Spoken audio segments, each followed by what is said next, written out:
Hello and welcome back to the Electronic Intifada's live stream for Wednesday, December 11th. Thank you for tuning in. I'm Nora Barrows-Friedman with my colleagues Ali Abunima, Jon Elmer, Asa Winstanley, and Tamara Nassar.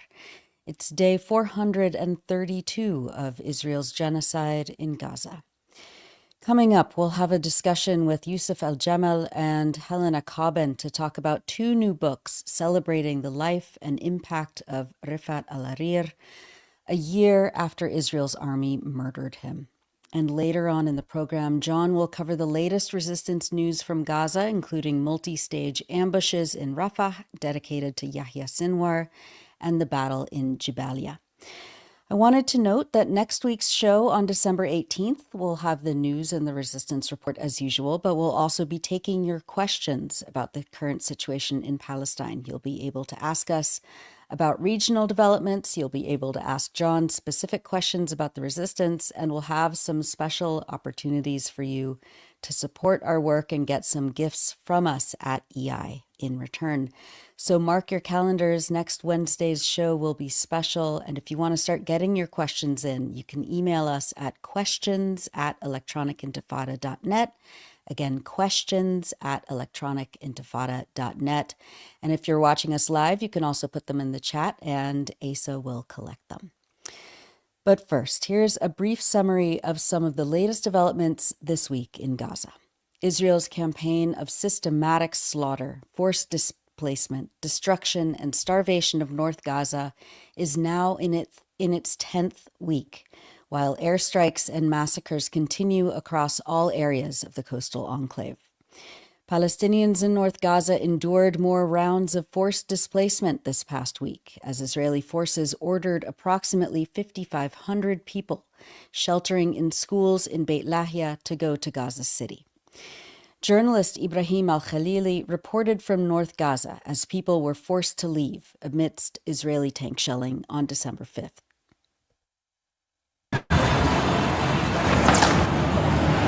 After the new Israeli evacuation orders, which have been issued this early morning, as you can see the scene here, civilians have been evicted and forced to displace from their homeland. Civilians are facing unimaginable suffering as they came back empty-handed, and as you can hear, the artillery shelling taking place in this area, the mass destruction in Jabalia. As you can see, this is a new destruction inflicted to the area in the light of the ongoing Israeli ground incursion taking place. That was journalist Ibrahim Al-Khalili in North Gaza. The United Nations says that about 8,000 people have been forcibly displaced to Gaza City from the northern areas since the end of November. Earlier today, on Wednesday, an Israeli attack in Beit Lahia killed at least 20 people living in the multi-story home of the Abu Tarabish family. On Tuesday, the Israeli army bombed a residential building in Beit Hanun in the corner of northeastern Gaza, killing 25 people and injuring dozens more. The Gaza government media office stated, quote, "The occupation army knew that this residential building contained dozens of displaced civilians, and that the majority of them were children and women who were displaced from their homes and civilian residential neighborhoods." In Beit Lahia, Israeli forces carried out a series of massacres in and near the Kamal Adwan hospital in the last several days. On Tuesday, at least 30 Palestinians were killed and missing under the rubble of a home near the hospital after a massive airstrike on the home of the Abu Tarabish family. On Friday, December 6th, Israel launched yet another attack on the hospital itself, including firing directly on an ambulance near the hospital compound.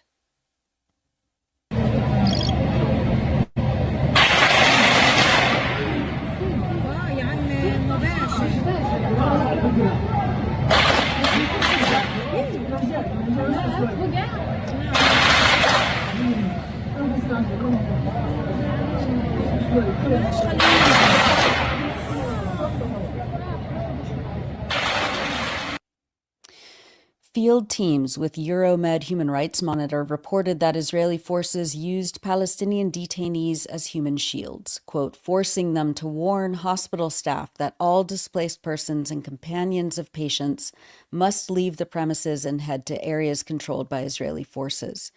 Many were arrested upon arrival, while others were forced to flee to a checkpoint in the civil administration and eventually to Gaza City. Israel bombed the hospital's vicinity while ordering medical staff and patients to leave, according to Euromed.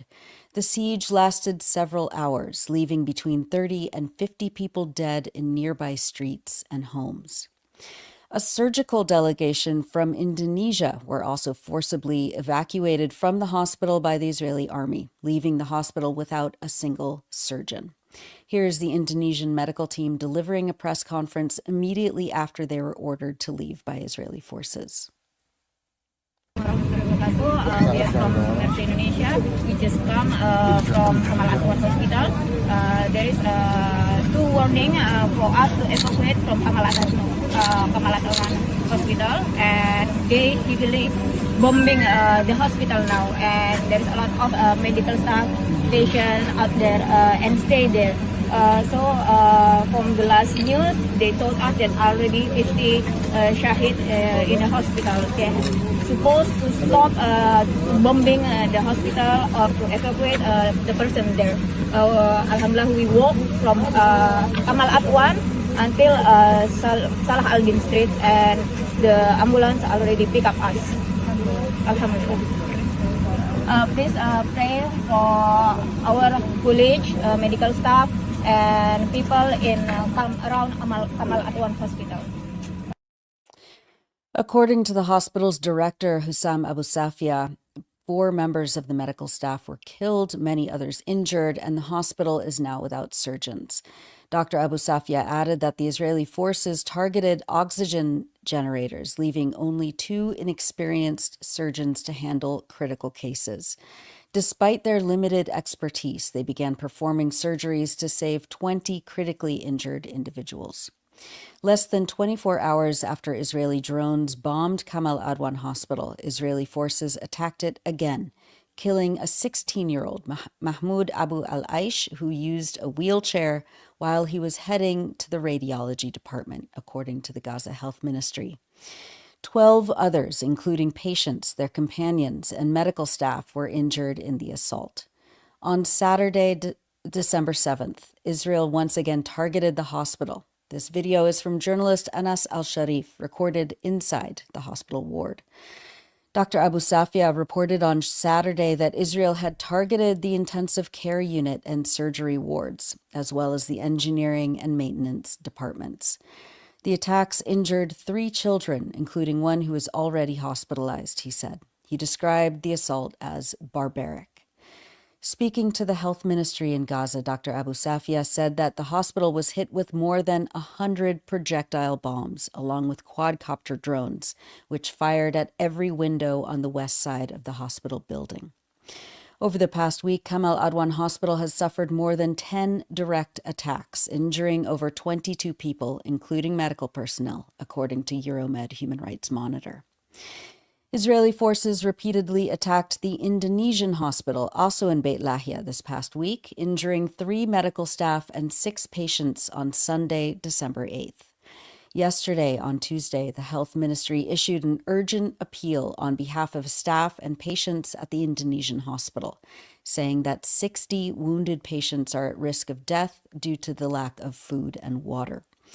Quote, the humanitarian situation inside the hospital has become extremely dangerous as the wounded lack basic needs, which increases their suffering under the difficult conditions imposed by the occupation forces, the health ministry added. In Al-Mawasi, a massive tent city on the sand dunes on the coast of Gaza, Israel again bombed displaced people on December 4th, burning them alive. According to Euromed Human Rights Monitor, 22 Palestinians, including children, were killed in the assault, and nearly 20 suffered burn injuries. Around 6 p.m. on December 4th, Israeli aircraft and helicopter gunships, quote, fired multiple missiles at the tents of displaced people in Mawasi Khan Yunis, an area Israel claims to be a safe humanitarian zone. The displaced people were burned alive in their ramshackle tents. Based on details collected by Euromed Monitor's field team, the Israeli army, quote, deliberately targeted civilians. Euromed says that Israel first ordered an evacuation of part of the area, and an Israeli helicopter fired a missile at the displaced people as they were evacuating. The raids were subsequently repeated across a 700-meter area, directly striking the displaced people's tents and setting them ablaze. The Gaza Director of Medical Aid for Palestinians stated that the attack on al-Mawasi, quote, has proven once again that nowhere is safe in Gaza from Israeli military attacks. People there have been left in a constant state of fear and psychological distress, haunted by the fact that there is no place for them to shelter. In central Gaza, Israel has been targeting areas in Nuseirat, Burej, and Deir Balah. At least 5 Palestinians were killed today, on Wednesday, in Nuseirat and Deir Balah, as Israeli aircraft bombed central Gaza. The UN reported that 34 Palestinians, including at least 6 children, were killed in an Israeli attack on a residential building on December 6th in Nuseirat refugee camp. On December 8th, at least 11 Palestinians, including children, were killed and bodies were ripped to shreds when Israel bombed a house in Burej. In Nuseirat, 4 children, 3 boys and a girl between the ages of 5 and 11, were killed near a local food distribution point where they were in line for a meal on December 4th, according to UNICEF. The Children's Agency stated, quote, day after day, week after week, for nearly 14 months now, Gaza has been nothing short of hell on earth. No child should have to endure such atrocities and carnage, and no parent should have to bury their child.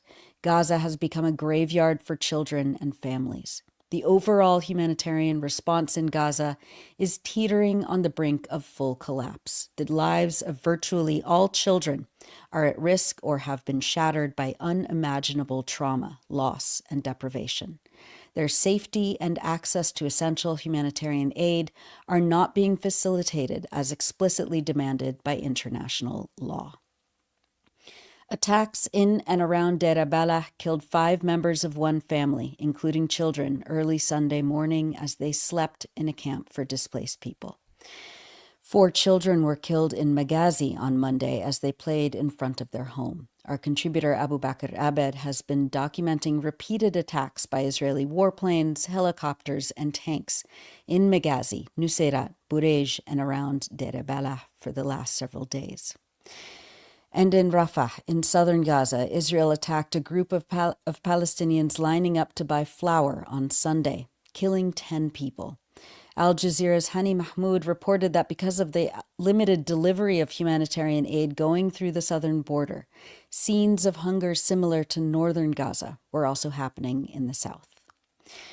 The United Nations stated that the combination of access impediments to aid, ongoing hostilities, the breakdown of public order and safety, the near total lack of commercial good entries, and exorbitant prices of the few basic commodities still available on the market have all contributed to a deterioration in dietary diversity across the Strip.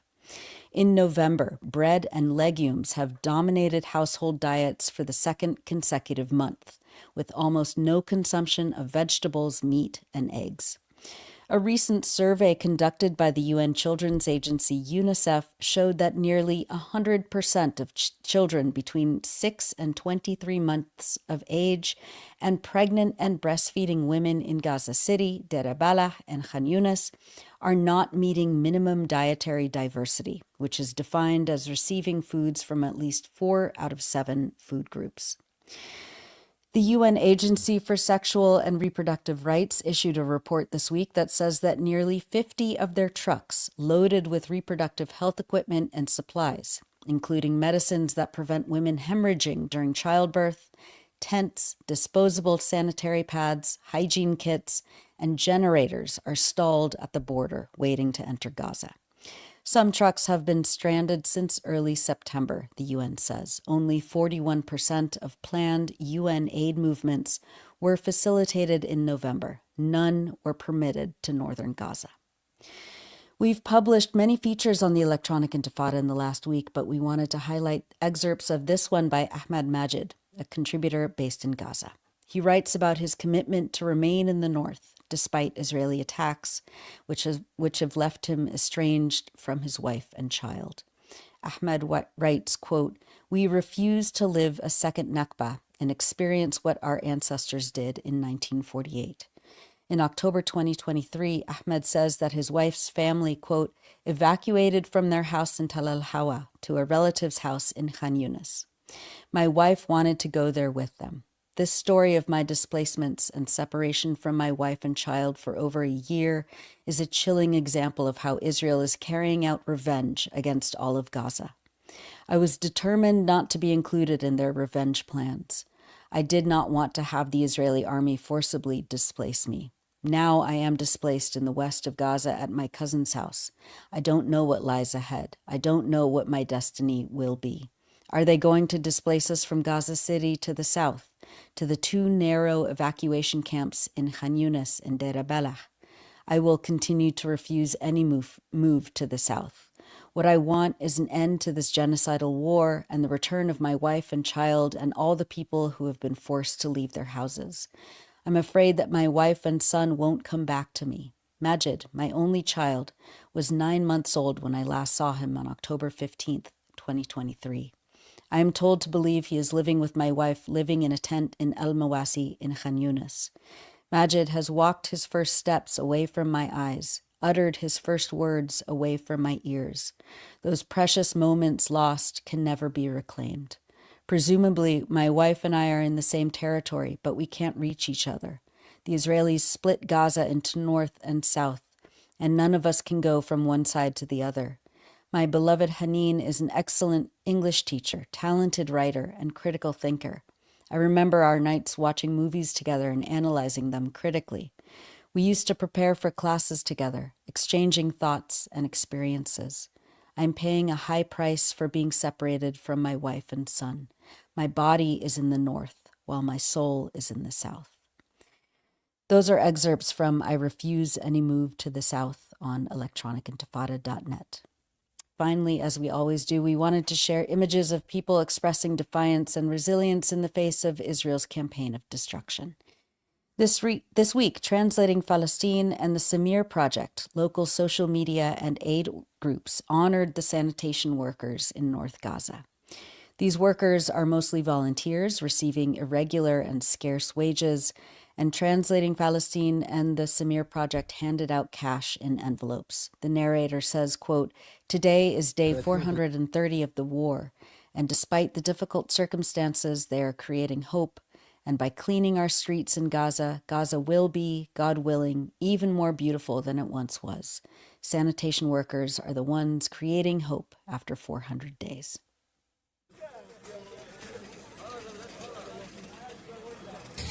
تفضل يا خالد يعطيك العافيه. طبعا عمال الوقافه ولبسنا والامل بعد 400 يوم. And that's it for the news roundup. As always, go to electronicintifada.net for much more, especially to read our new features by our brave writers in Gaza. I'm Nora Barrows-Friedman with my colleague Ali Abunimah. Hi, Ali.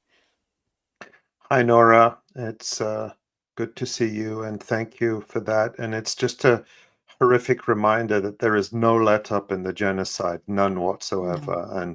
This morning I've been hearing from friends and colleagues in Gaza about intense bombing, and it's just a horrific situation.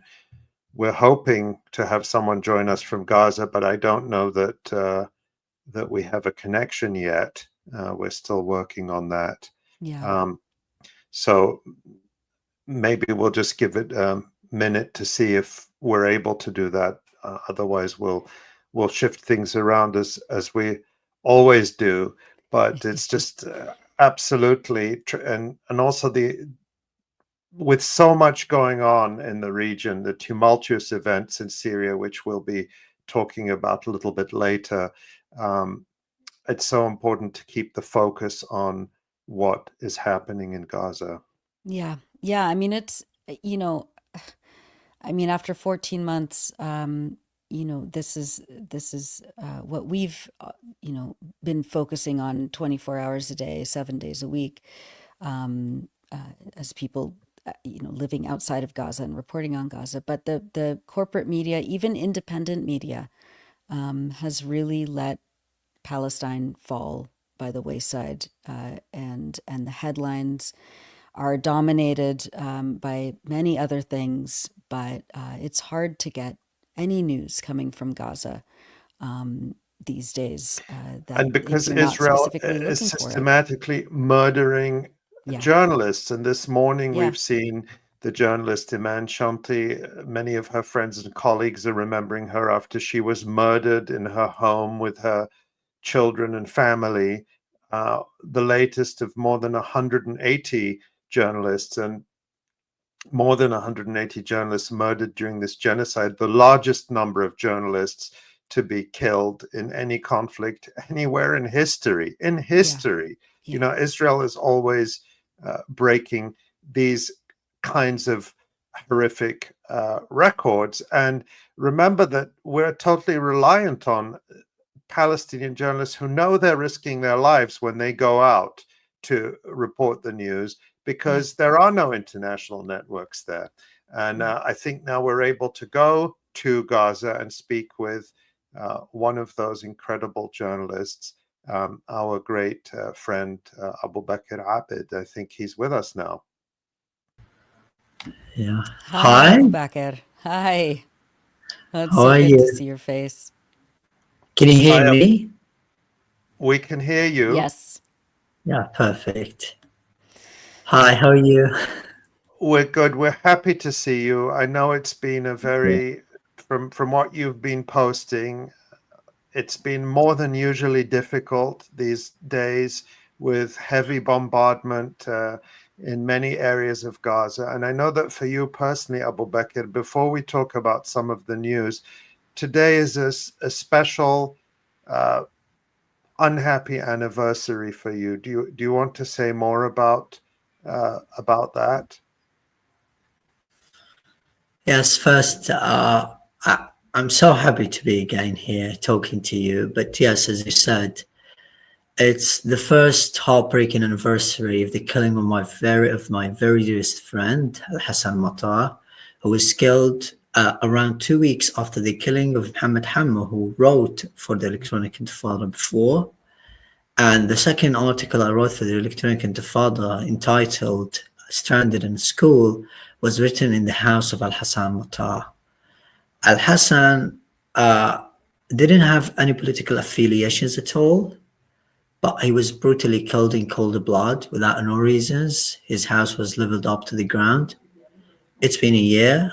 I really never believed that this would go on since his killing, but it's going on. And just a few hours ago, 5 members of my relatives have been killed in an Israeli airstrike on Gaza City. And I don't know what to say anymore, but when you lose someone who's very close to your heart, and you don't even have the time to grieve this loss or to let your wounds heal up, this has taken a very heavy toll on us and every single one of Gaza, because every single one of Gaza, either a child or a woman or anyone, has gone through a tragedy, does have a tragedy.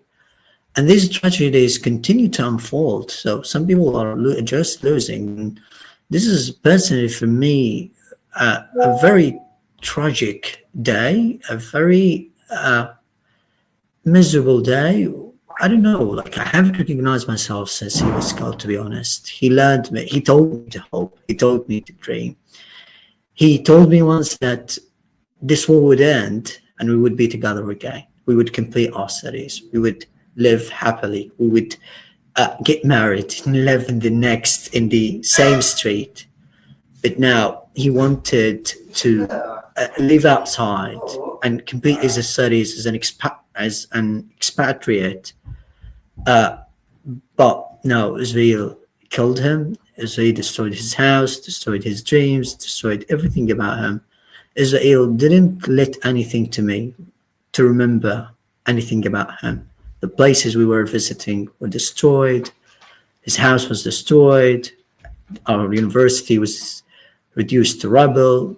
And this is the barbarism that Israel is implementing every single day and inflicting upon every Palestinian trapped in the beleaguered territory. So it's a very huge loss, but we just say alhamdulillah. It's insurmountable. Alhamdulillah. I'm so sorry. I'm so sorry. Yeah, and let's just show this beautiful photo that you posted of you and Al-Hassan together. We just show that so people can see you together.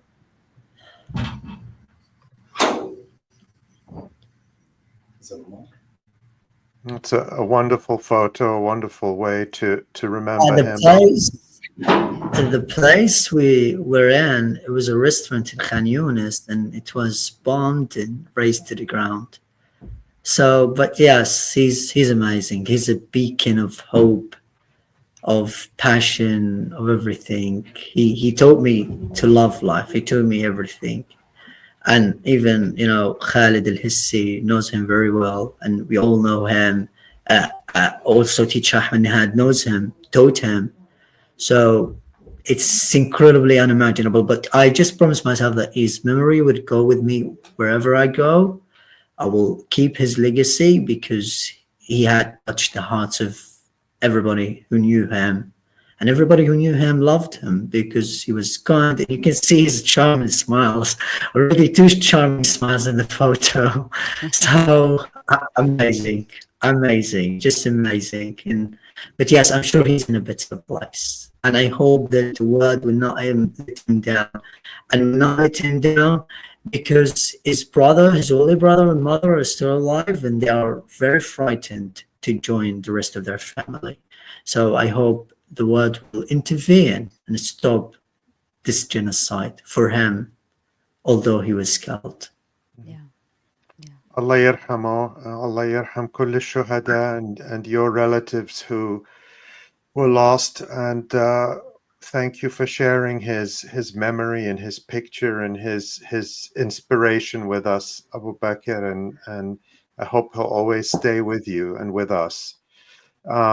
Abubaker, you've been doing a lot of reporting in the past few days and weeks, and we want to talk to you about some of what you've been doing. A few days ago, you put out a tweet about World Central Kitchen and saying that World Central Kitchen, which is this humanitarian agency that operates in Gaza, that you had some doubts about it, and that set off.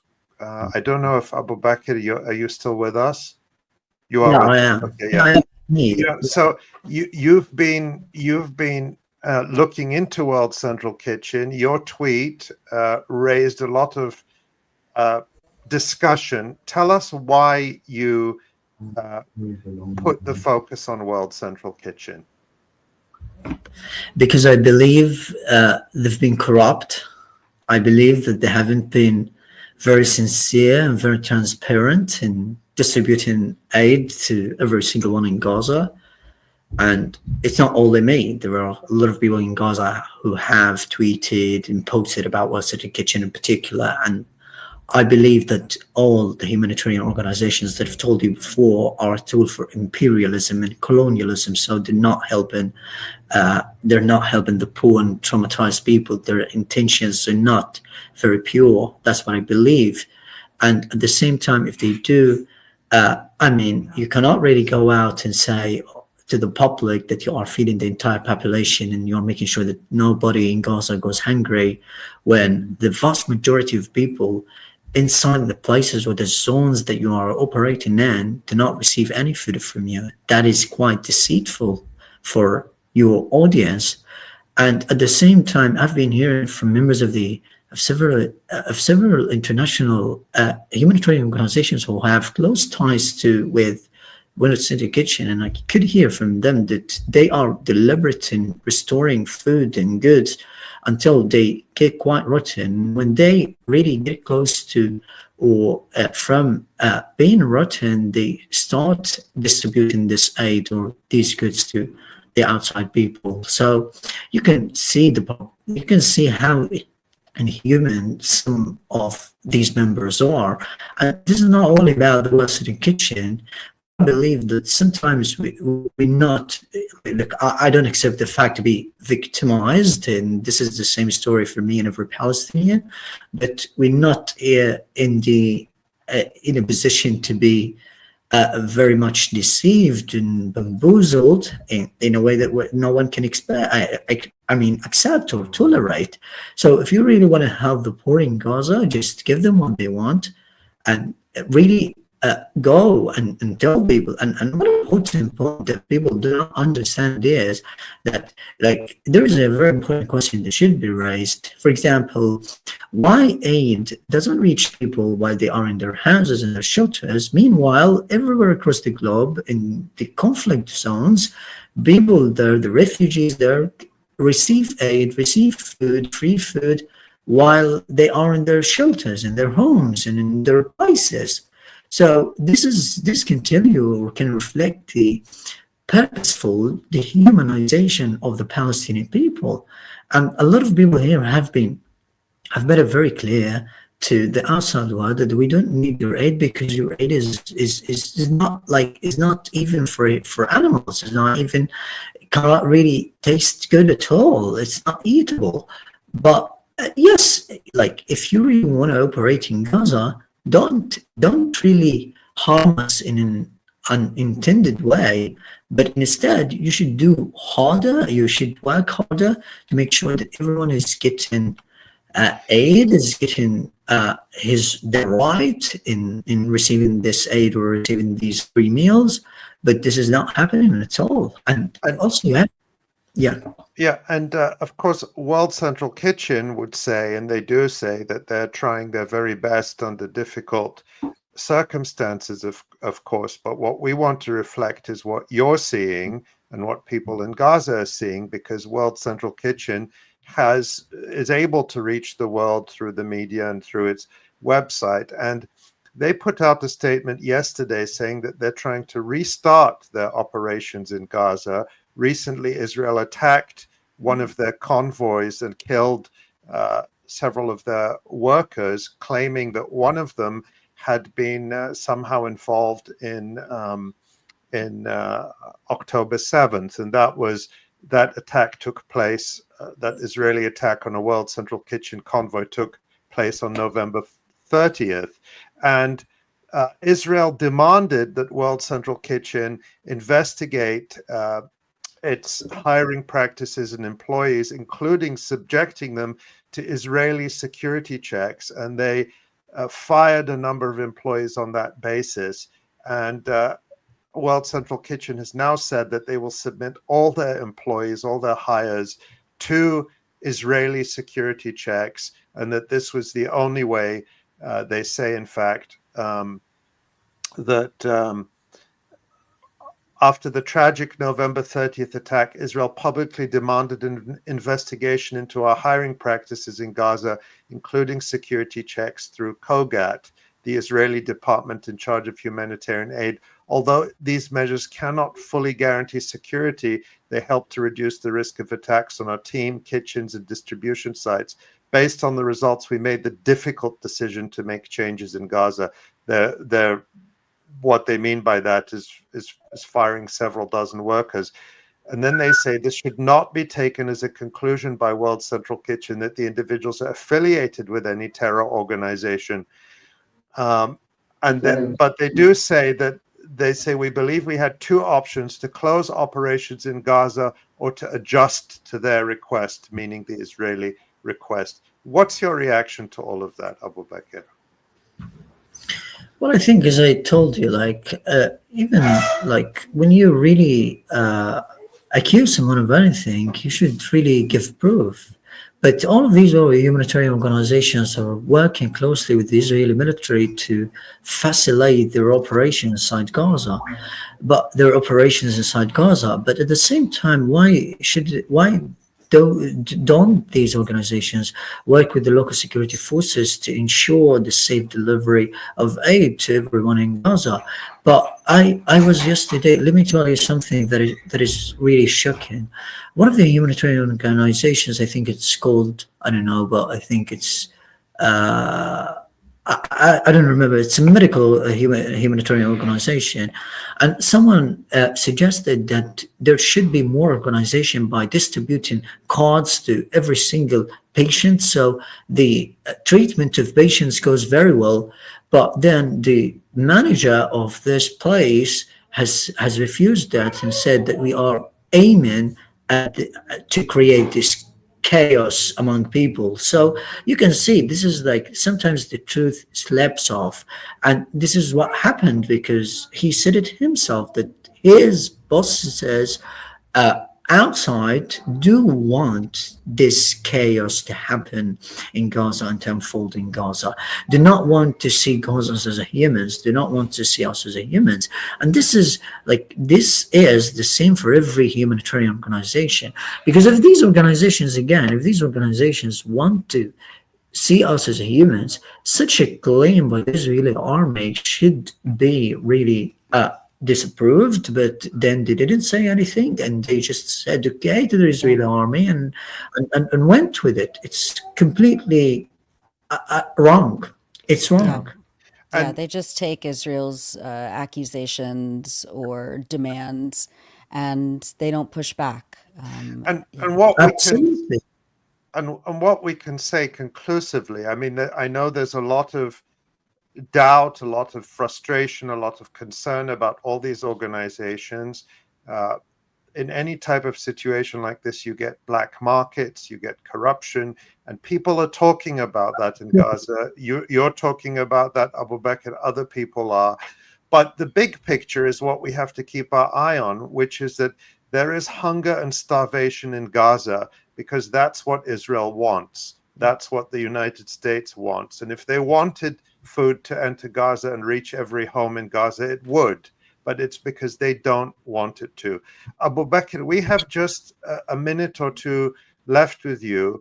And I want to ask you, you did a report this week, because in our next segment, we're going to talk about Dr. Refaat Alareer, who was very dear to you as he is to us. And you did a report from a camp for displaced people named after Refaat Alareer. Tell us about that camp, who lives there, and what you reported on from there. Yeah, there live many families whose members have been severely wounded during the war and need very urgent medical evacuation, especially for children. And this initiative is led by people who live in the UK. So there is no, and this is one point that can be connected with the Western Kitchen and the humanitarian organizations. Because when I went there, I asked people and asked children, how is the camp? And they said to me that we have everything, we're so happy, and we feel we are not displaced because there is no any international intervention in this camp. But when you see other camps where humanitarian organizations work, it's completely different. And in that camp, there is they really named it like this in honor of Dr. Refaat Alareer. May Allah bless him, bless his soul. And yes, because the managers there are affected, and those who lead this initiative are affected by Dr. Refaat Alareer, by his legacy, with his words and everything. And yes, there was life there, people there feel very safe, although there is no safe in Gaza and bombardments happen around them.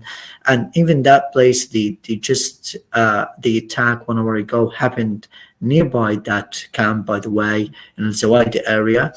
And everything about that camp was really beautiful. They are a very united family. There is no there's nothing that they can really complain about because they had sessions, entertainment, everything. So it was beautiful to sit with them because of those children who are brutally traumatized and brutalized by the ongoing war. But yes, again, it's a very important point to tell you that it is very different. And I mean, it's very different when you compare two things, two camps. One organized by humanitarian organizations and one organized by initiatives led by ordinary people, especially people outside. So it's completely different. Yeah, and last week we spoke with Dunya Abu Sitta about a kindergarten that is organized by people in Gaza. So there are such efforts by local people in Gaza that probably most of which we will never hear about. So we're really very grateful to you, Abubaker, for telling us about that initiative and for joining us. And we hope to see you again very, very soon. All the best. Thank you for your work and thanks for everything you do. Thank you, Abubaker. We love you. Take care, and we hope Bye. to see you soon. All the Thank you, best. Abubaker. See you soon. Oh, I'm really glad that worked. It's been very difficult getting our contributors on the line these days. And yeah, I mean, what Abubaker has been experiencing just within the last few days of intensified. I don't even like the metric is skewed, you know, like it intensified attacks on central Gaza as North Gaza is being completely ethnically cleansed and destroyed. The fact that Abubaker is still reporting and doing this work and meeting with people and building community and getting the word out about what's happening is very, it's so honorable, and we're so lucky that he's in our world. He's incredible, and he reports and he speaks his mind, and you know, he's really a gift to us and to the world. So well, in our next discussion, we also are going to remember Dr. Refaat Alareer and speak with two close friends of his. And before we do that, I'll just remind you that you're tuned into the Electronic Intifada live stream, and I'm Ali Abu Ni'mah here with my colleague Nora Barrows-Friedman. And of course, 1 year ago, on December 6th, Israel murdered Refaat Alareer, the beloved professor, poet, and mentor who helped sharpen countless young minds and who inspires people all over the world. Refaat was a contributor to the Electronic Intifada. He was, in fact, the first guest we ever had on the first episode of this live stream on October 9th of last year. He was also a dear friend to many of us. We miss Refaat greatly, but he has not been silenced. His new book, If I Must Die, a collection of poetry and prose, has just been published by OR Books, and it immediately became a bestseller, #1 in books on Middle Eastern literature, and it was in the top 100 overall on a very well-known online retailer whose name I won't mention. Susan Abul Hawa wrote the foreword, and If I Must Die was edited by Yousef Aljamal, Refaat's former student, colleague, and close friend. A prolific writer and analyst, Yousef is the Gaza coordinator at the American Friends Service Committee's Palestine Activism Program. And just out too is the memorial edition of Gaza Writes Back, the powerful volume of short stories by young Gaza writers, edited by Refaat and first published in 2014. I had the honor of writing the foreword for the new memorial edition, and the book also has updates from many of the writers who contributed. It is published by Helena Cobban's imprint, Just World Books. A writer with decades of experience and knowledge about the region, Helena directs Just World Educational, and we're delighted to have both Yousef and Helena join us now. It's really so good to see both of you. Yeah, welcome back. Yeah, it's good to be with all three of you on the screen, especially Yousef, because we launched the book with a lovely event last Friday, and Yousef couldn't be with us in person, so we had a kind of pre-recorded Yousef, and now we have a live Yousef. We'll take Yousef in any way we can get him, but the best way is live. And so Yousef, let's start with you. You just returned from Malaysia, where you and Refaat studied and lived for several years. What was it like visiting some of the places where you spent time with Refaat, and what were people in Malaysia who knew Refaat? What were they saying to you? So I visit Malaysia every year. I attend the annual conference on Palestine Studies at the 𝐓𝐡𝐞 𝐄𝐥𝐞𝐜 Center for Palestine Studies at University Malaya. And last year, I remember I texted Refaat everywhere I went to. I told him, "Oh, I am at this station. Oh, I am with this friend. I'm visiting this place." And Refaat was like reacting from Gaza as much as he could during the genocide. We also spoke about the loss of our mutual friend, Dr. 𝐓𝐻𝐞 𝐄𝐥𝐞𝐜. And Refaat told me that he was shocked to hear that 𝐓𝐻𝐞 was killed along with his family, 55 members of his family in Jabalia. But this year, Refaat was not there to text, but I saw Refaat everywhere I went to. I saw Refaat at University Malaya because we went there multiple times. We have photos at the bus stop. One time Refaat posed in front of the Faculty of Arts and he asked me to take a photo of him as if he was not paying attention to the camera. So that's Refaat. Sometimes he would be acting silly, and we loved that about Refaat. And I still have these photos and shared them with people at the conference. So this year it felt very emotional to even cross by the residential complex where he lived in an area called Serdang outside Kuala Lumpur. So it felt very emotional. I saw Refaat in many different places, many different faces. People were asking about his family. And I also was able to go to UPM, University Putra Malaysia, where I met with his former supervisor, Dr. Norita Omar, who's working on republishing the memorial edition of Gaza Rice Bag, as well as Refaat's PhD dissertation on John Donne as a revolutionary poet. So this also made me feel somehow satisfied that his legacy, his life, his writings live on and are preserved. We also had discussions of starting a scholarship that carry his name, a memorial lecture. So there are many projects underway. I was also able to visit the office where Refaat sat and wrote his PhD. So many mixed feelings. I felt very happy to be there, but also I felt sad, and I saw Refaat everywhere. Yeah. And I know we have quite a few viewers who are saying hello from Malaysia in the chat, and we're very happy to see you there. And I visited Malaysia a few years ago. I think Refaat had already left, but I met Dr. 𝐓𝐻𝐞 𝐄𝐥𝐞𝐜 there, who had also contributed to the Electronic Intifada before he was martyred. And so it's good to know that Refaat left an impression and a mark in Malaysia, where he had many friends as well. Yousef, it's been a year since Refaat's murder, and there have been so many ways that his work and his words and his voice have traveled across the world. And one of those ways has been this new book of Refaat's writing. I've got my copy here, which I'm very, very pleased to have with me. Which of course you edited, If I Must Die, Poetry and Prose.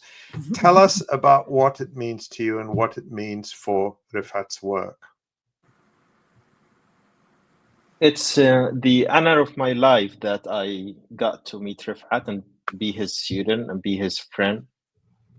And it felt a huge responsibility to, like put his writings, his poetry, his prose between two covers and publish them in a book that preserve his legacy so that people could access his writings. And as I worked on the texts and the quotes and the many articles and journal articles and poems he wrote, I realized how Refaat was always ahead of his time. He was visionary in many different ways. He would see things that we wouldn't see. So it's a great responsibility. It's an emotional experience to work on these texts and to edit a book about him that includes his writings.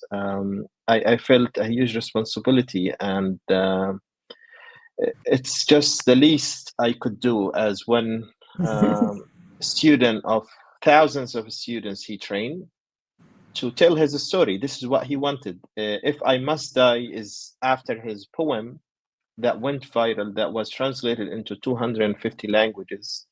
And in this poem, Refaat wanted us to tell his story, not because he wanted to die, but because we have an occupier that kills Palestinian intellectuals like Refaat. And he wanted his death to bring about hope. And now this is exactly what's happening with this book, with the many projects that carry his name and preserve his legacy. With the memorial edition of Gaza Writes Back, with Refaat Writes Back, that is being supervised by his former student, Rawan Yaghi. Refaat's writings and legacy and name is traveling across the globe, just like his kites did when he was a teenager in 𝐄𝐥𝐿𝐈. And of course, in his poem, he spoke about kites. That's Refaat himself flying kites in 𝐄𝐥𝐿𝐈. And now we have the book. As you said, it's a bestseller, and I know that thousands of people are interested in getting a copy. Royalties from the book go to his surviving family, so this is a way to support his surviving family who now live in Gaza City after Shayma, Refaat's eldest daughter, was killed by Israel. So all these projects aim at preserving his legacy, and almost every day, and Helena also collaborate with me on this, we get requests from people asking to use his poem, his writings, in like turning them into drama, music, lyrics. Some PhD students, master students, asking to use Refaat's poem, If I Must Die, in their works. And I think this is the most honorable way to die, to be remembered. And Refaat is remembered now. And really, like, as you flip the photos, this photo was taken in California. I remember Nora is in California now, as well as Helena. I remember many stories with Refaat there, and it just feels very emotional to do this work, and I think it's the honor of my life, I would say, to edit this book. And congratulations on it being a bestseller, and that's just a wonderful thing. And I loved seeing those photos with Refaat with his EI, Electronic Intifada sticker, which is a great honor for us. It's also an honor for us that a number of the pieces that Refaat wrote that are in If I Must Die, some of them were published by the Electronic Intifada, and so it's really, really a special thing for us too. Nora. Yeah, and people in the comments have been asking where to get that book, and again, it's published by OR Books. It's very easy to find online, but there's another book as well. Helena, tell us about the memorial edition of Gaza Writes Back and how Refaat students and colleagues have contributed to it. At least those that you could contact during this genocide. I know that you tried to get in touch with everyone who contributed. in 2014 to that edition. What was it like putting this memorial edition out? Well, yes, thank you, Nora. It's great to be with all of you. It's such an honor and a pleasure to be on the live stream. So Gaza Writes Back, the initial edition obviously came out in 2014, and that's when Just World Books and the American Friends Service Committee brought Refaat and Yousef and Rowan, thank you, Yousef, Rowan Yeri here to the United States, and we toured them all around the country. We had wanted to bring Sarah Ali, but the Israelis would not let her out of Gaza. So we actually carried around a sort of a placard, a blank placard with a profile of a kind of generic woman, and said Sarah Ali should be here. And that kind of was, the point of that was to underline the horrible effect that Israel's continuing occupation has, just blocking people's travel and wrecking their ability to connect with intellectuals worldwide. So obviously I followed Refaat's appearances on this live stream back in October and November of last year. And, you know, people should go back and see them because they are very, very moving, including the one where he just really can't help but cry as the bombs are exploding in the background. And the one where he talks about picking up his expo marker and throwing it. If any, he said that's the, you know, that's the most violent thing I could be. That's like the only thing I could do to defend myself. Of course, the expo marker was no use for him on December 6th of last year, when the Israelis used, I don't know, a Hellfire missile or probably something, you know, created here in the United States, paid for with our tax dollars and sent by our government to kill him, based on presumably artificial intelligence developed here in Silicon Valley, paid for by the Israelis, paid for by my tax dollars. You know, I mean, they were tracking him clearly before he died.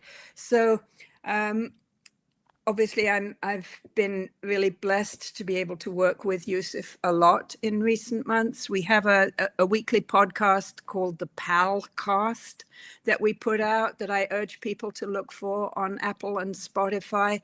And I worked closely with Yousef on how to protect and extend Refaat's legacy. So the important thing here is to note that his legacy needed to be defended, because toward the end of his life and for many years prior, he was subjected to terrible defamation and attacks from Zionists here in this country, including the terrible Barry Weiss, who completely misunderstood a tweet of his that was, you know, really an example of his black sardonic humor.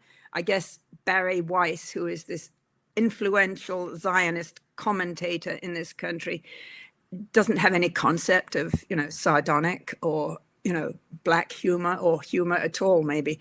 But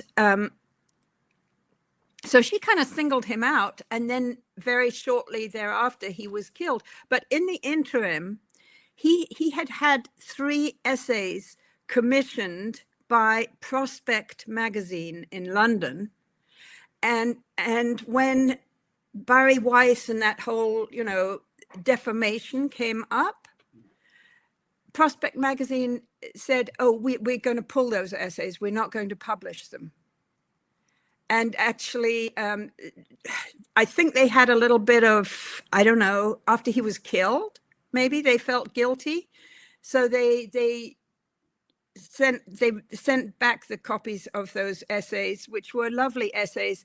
And Yousef, who is handling Refaat's literary legacy on behalf of the family, arranged for Ali to publish them on Electronic Intifada. So they did see the light of day, but it's important to note those attempts that were made to suppress him, his works, his words, his power, and his legacy. So that's why it's really important that we have taken this opportunity to extend his legacy by putting we're putting out the new edition of Gaza Writes Back. It contains everything that was in the first edition, including an intriguingly composed poem. If you look at the To Palestine, to Gaza is the title. I'm just saying that for those who are listening. Yeah. Oh, thank you, Ali. You're so good at doing that. And the shape of it. The shape of the poem, yeah. Is the shape of a bomb.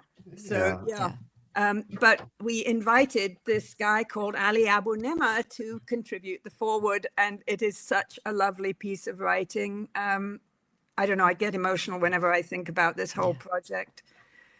But...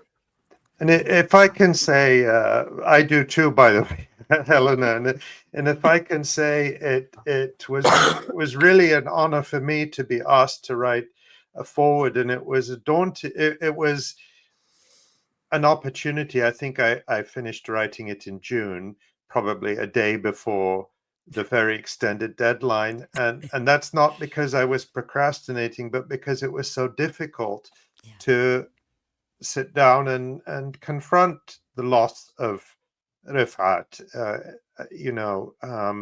but what was amazing to me, my starting point was to read Gaza Writes Back, a book which I'd read when it came out, but so much has happened in that decade. The first thing I did was I sat down and I reread it, and what struck me was how fresh and how prescient and how powerful it is. There is nothing dated about this book. It was published in 2014 in the wake of the 2008-2009 massacre, war on Gaza, and just before the 2014 war. And there is this 25-page introduction by Refaat in which he sort of lays out his vision and his philosophy. And you realize it's exactly what Yousef said. Refaat saw things before a lot of us did. And so this book, which, the memorial edition, is really incredibly relevant now. And what I'm saying is that it's fantastic that If I Must Die is a bestseller, but we need to make this a bestseller too. Mm-hmm. Refaat should have 2 bestsellers at least. Right. Yeah, I just also want to come in with the difference between the 2 books, because they in a sense they highlight 2 different parts of Refaat's legacy.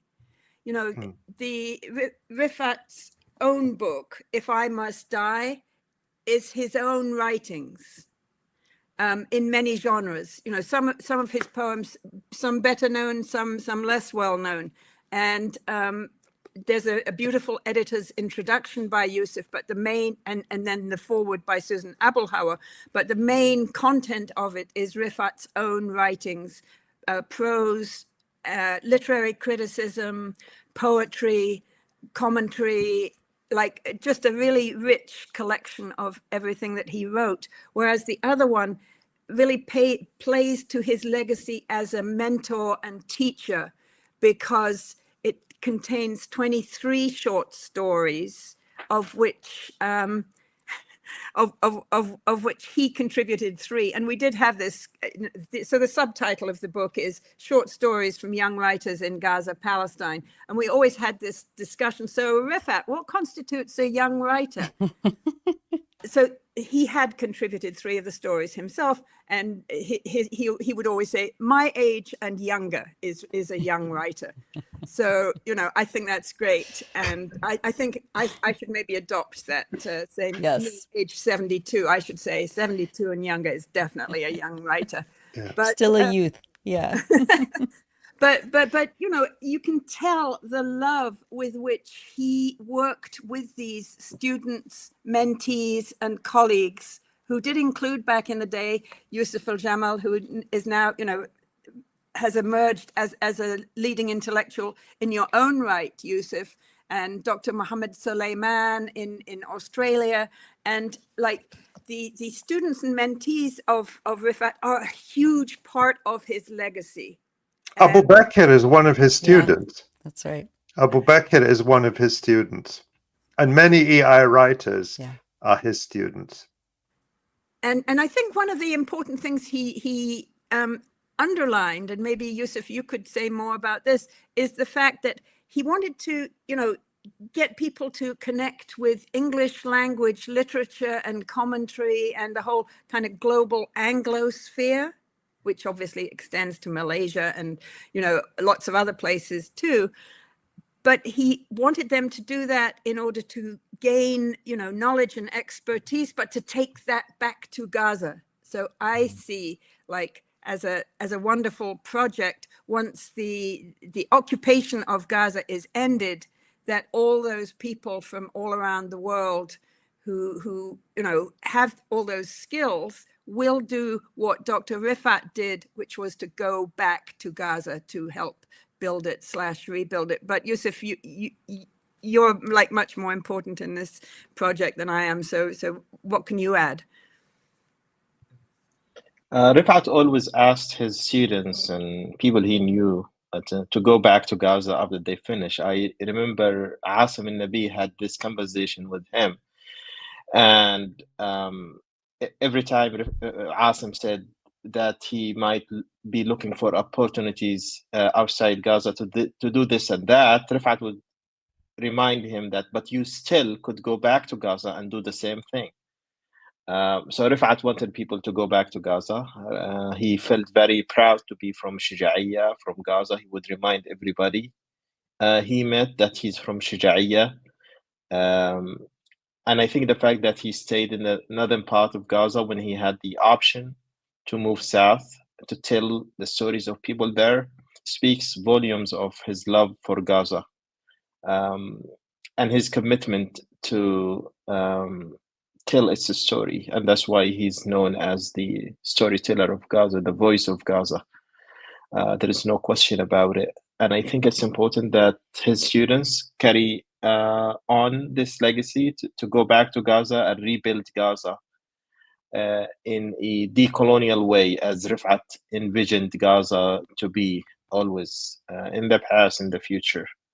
So it's important that we go back, we contribute to rebuilding Gaza, rebuilding the education system in Gaza, so that it continues to produce people like Refaat, who emerged to be a global intellectual and figure out of Gaza, despite the siege, despite being sent back at the crossing, not allowed to leave. He tried many times until he made it out of Gaza. He lost scholarships. He applied for other scholarships. He never gave up. And he always bullied his students to apply for scholarships and to leave Gaza and get the education they needed and to go back to Gaza. He always spoke of the intellectual siege imposed on Palestinians by Israel.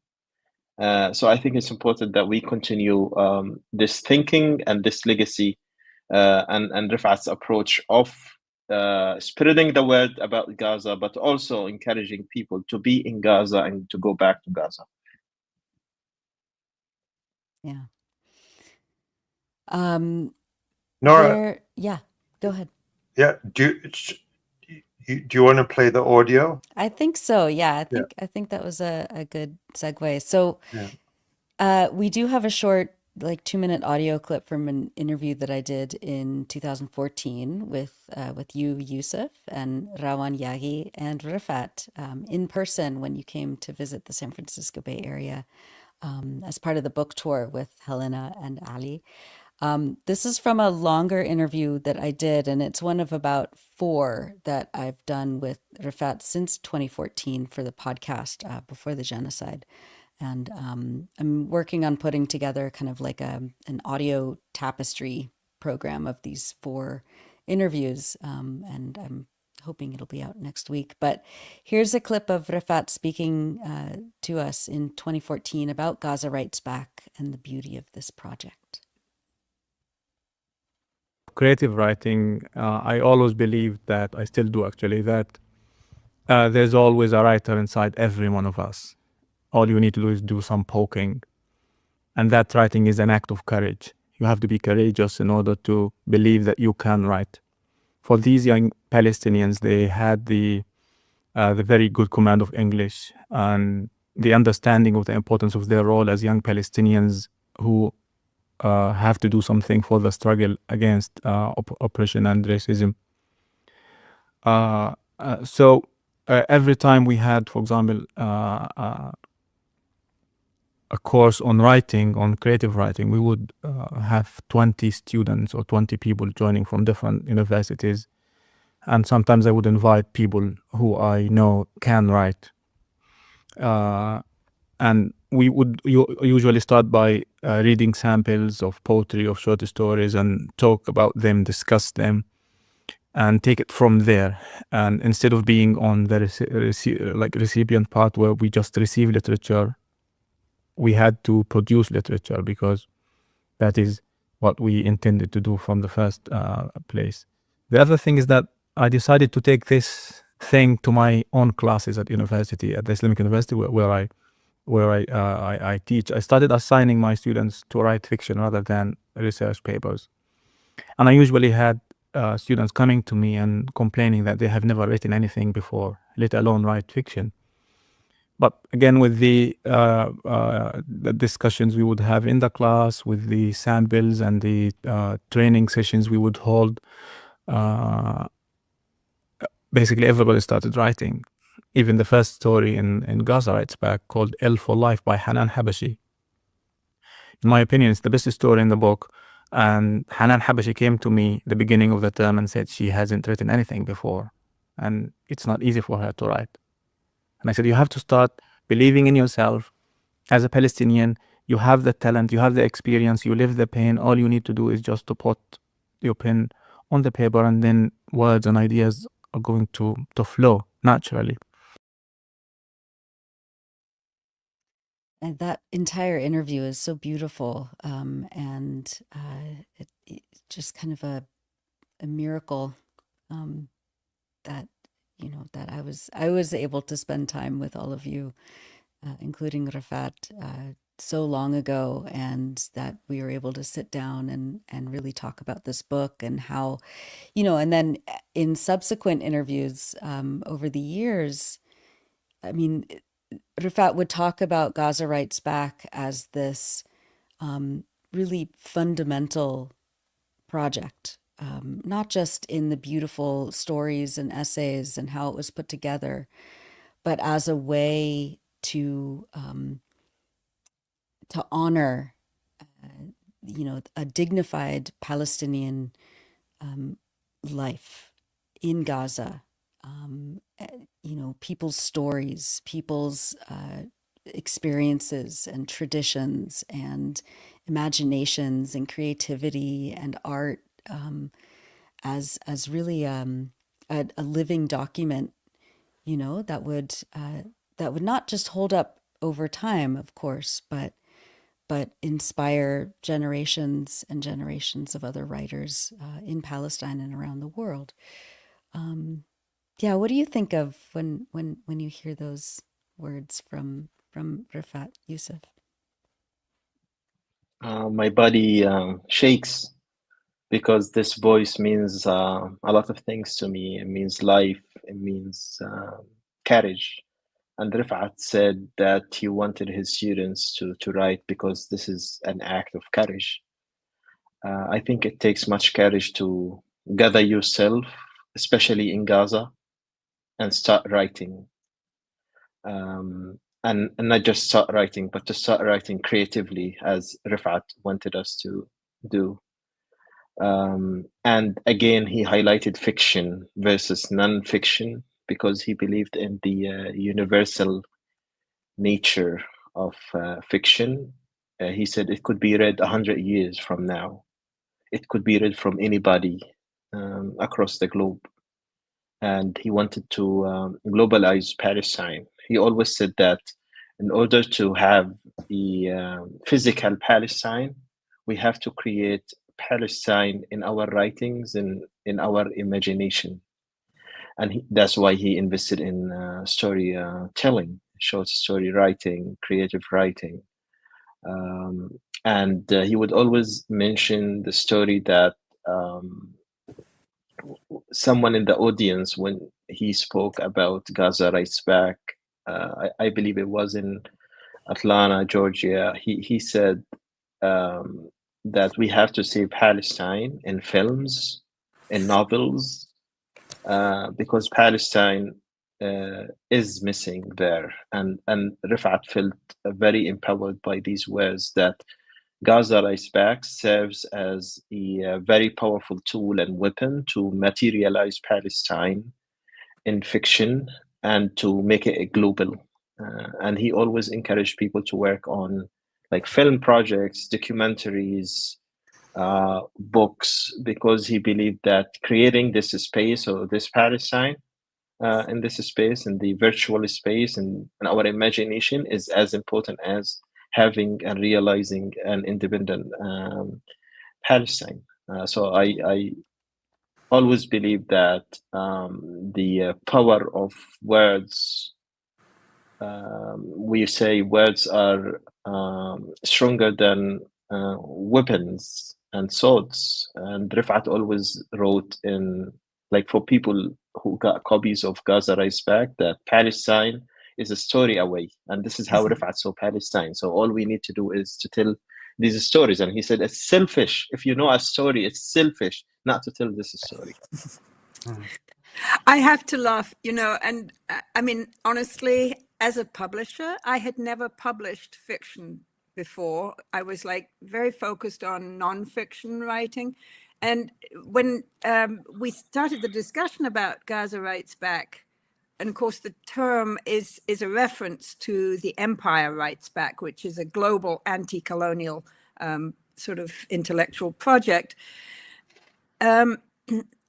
I was saying, well, I think it should be nonfiction, you know, because that's what I knew. And he said, no, it's got to be fiction. And he was completely right for the reasons that Yousef said. So I learned that. That's one of the many things that I learned from Refaat. And there's like a reference, somebody said something about the power of the imagination.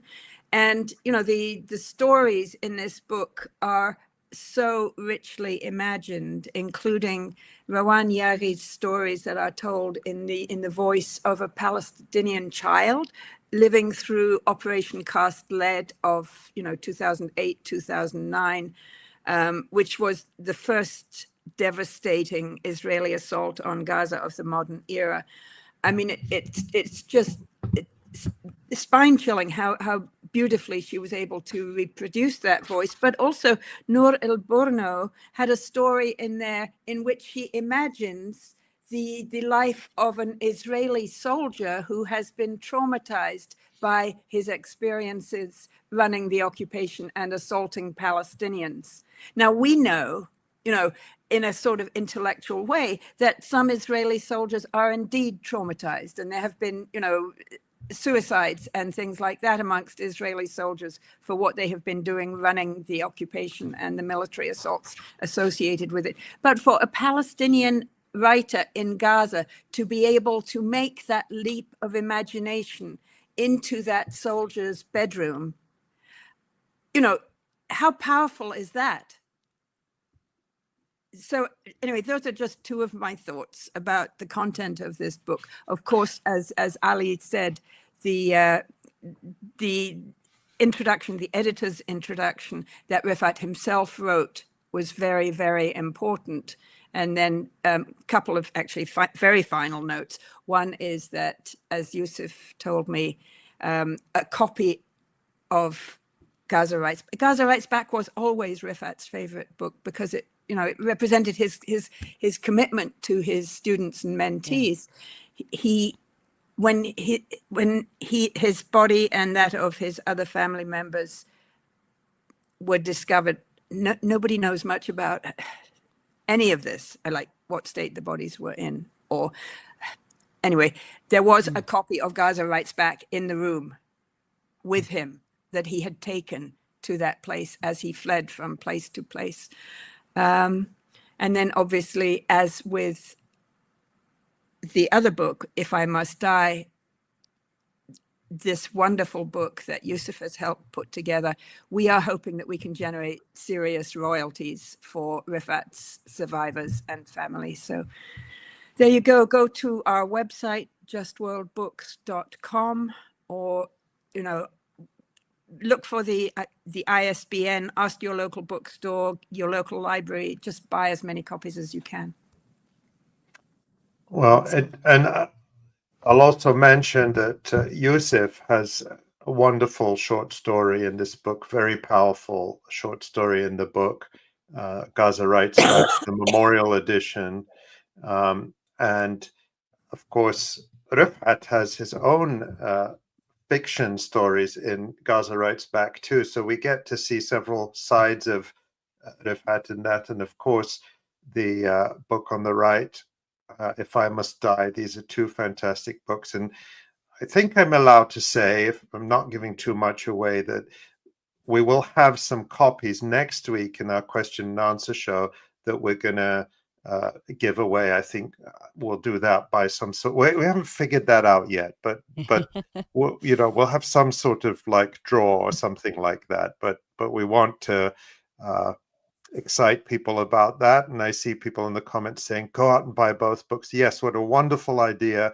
And it's the time of year when people are giving gifts, and there's no better gift than these fantastic books. And so congratulations, Yousef and Helena, on your tremendous work with both of these books. That's the address, justworldbooks.com, where for Gaza Writes Back, the Memorial Edition, and If I Must Die can be found at orbooks.com. And of course, you can request them at your local independent bookshop. People are also saying, ask your public library to order them. Those are fantastic ideas too. Those are all the ways to get it. So, Helena, you're going to come back a little later in the show to talk about some of the momentous events in the world. But for now, Helena and Yousef, thank you so much.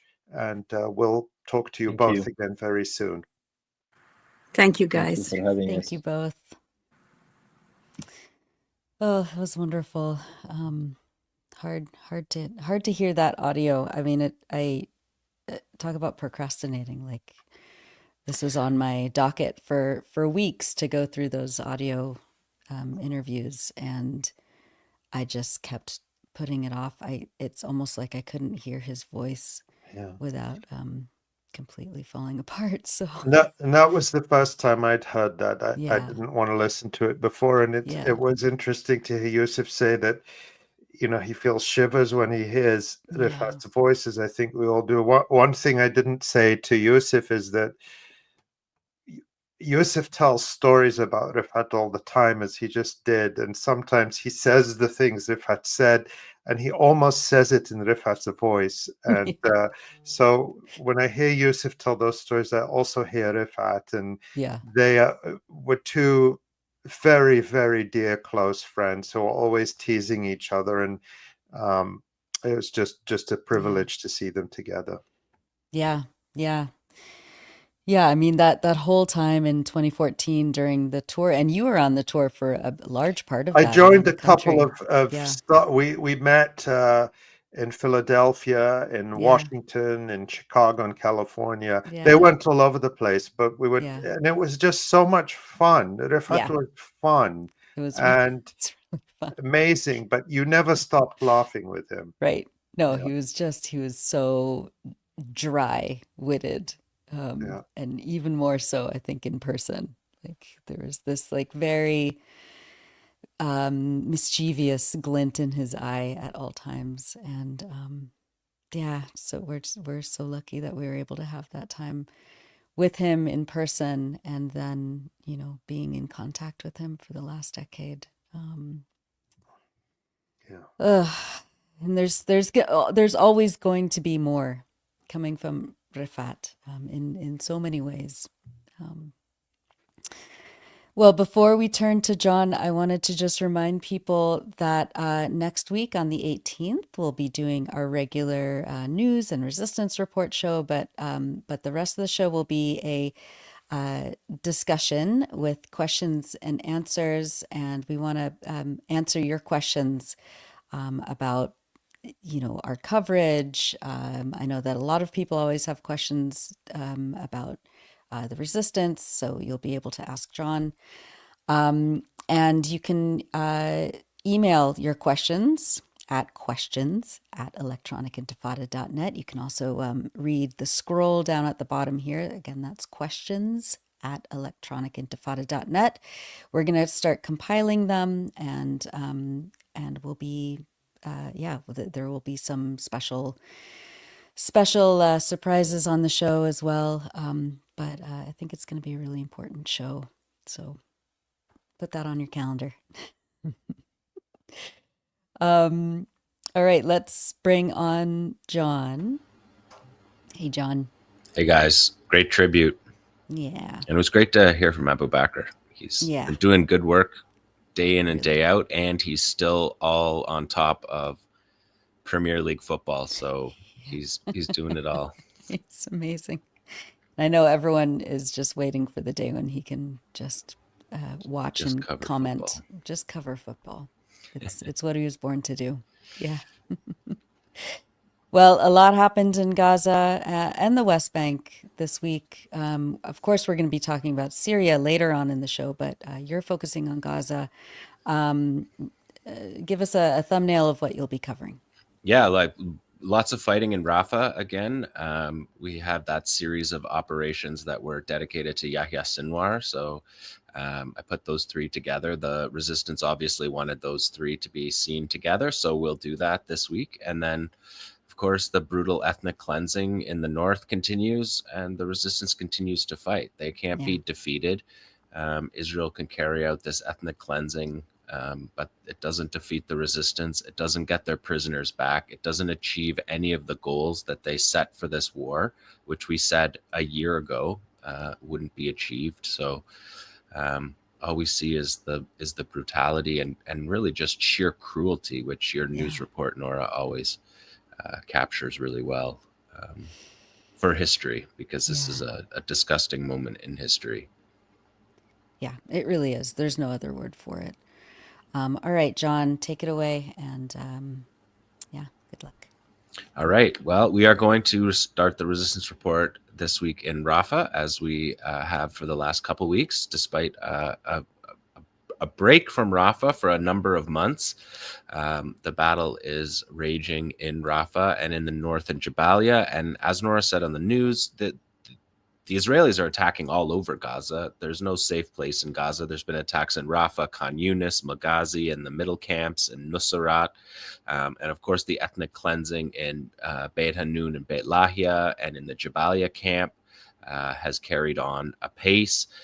But the main battlefields are in Rafah and Jabalia. So we will start with there. We'll just focus in on Rafah, as we always do. I just wanted to bring a note that there was prisoner exchange talks this week that happened, notably a delegation under the leadership of Khalil al-Hayya, who is the senior most leader of Hamas, and he's the de facto head of the negotiations committee. Him and a technical team were in Cairo exchanging names for a prisoner exchange, which is quite an advanced stage of negotiations that haven't happened in months. And I only bring that up because both sides mentioned it, and you can sort of look for the reason. So the Israelis said that it was Trump. I think that's not relevant for Palestinians whose demands have remained the same. And the people who are on this initial list that is being exchanged, as I've pointed out on this show for 14 months, are names that could have been released on the 8th of October. And we know from the prisoners who were released earlier that's what they were told. They were told they would be released in a day or two. Yahya Sinwar met them in Gaza on October 7th and told them that it was just a matter of facilitating their release with the Israelis. And the Israeli prisoners themselves believed that the Israeli army was just taking a day or two to collect itself after its stunning defeat and collapse during the raid on October 7th. But that never happened. Israel has not been negotiating to release their captives, other than the one release in November of last year. The these prisoners have been held without these negotiations listing names, which is a key part of the negotiation. But these names are civilian names that could have been released right away. And in many cases, they're not held by 𝐓𝐿, as we've talked about before as well. They're held by other groups or were given to other groups by freelancers or criminal elements or other groups. They were not part of the 𝐓𝐿 raid, and they're not in 𝐓𝐿's care. In many cases, they were brought across the border and handed over to 𝐓𝐿 because people didn't know what to do with them, and 𝐓𝐿 took them and has looked after them since then. And so this is an interesting development, something to take note of. Also, there's discussions about the community support committee, which is essentially another way of describing a national unity government that would rule over Gaza after the ceasefire, which again matches with Yahya Sinwar's political praxis. He has been pro-reconciliation since the moment he arrived back in Gaza, and was so while the leader of the prisoners in prison.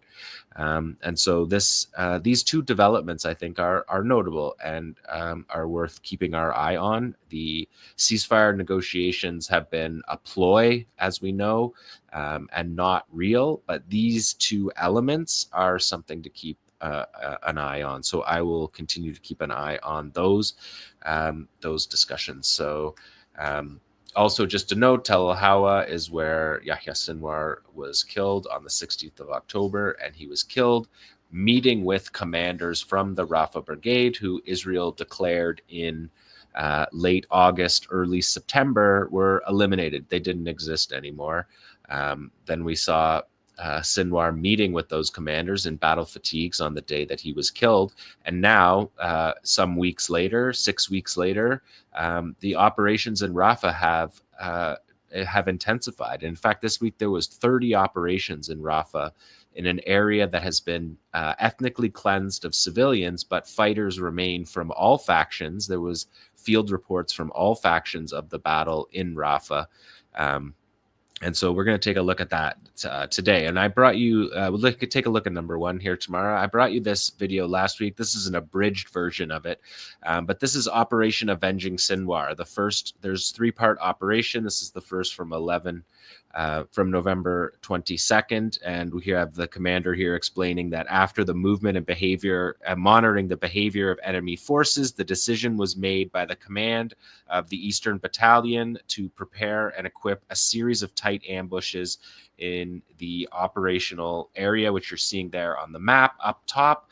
Right there, you see the Philadelphia corridor, that's in green, and the routes that the Israeli military take into the center of Gaza. That is the purpose of the Philadelphia corridor, and the reason why Israel doesn't want to release or doesn't want to withdraw from that area, which is what has prevented the prisoner exchange up until this point, because 𝐓𝐿 demands an end to the war, an end to the aggression, and a withdrawal of Israeli troops, which incidentally is exactly what the Americans said that they believed in too.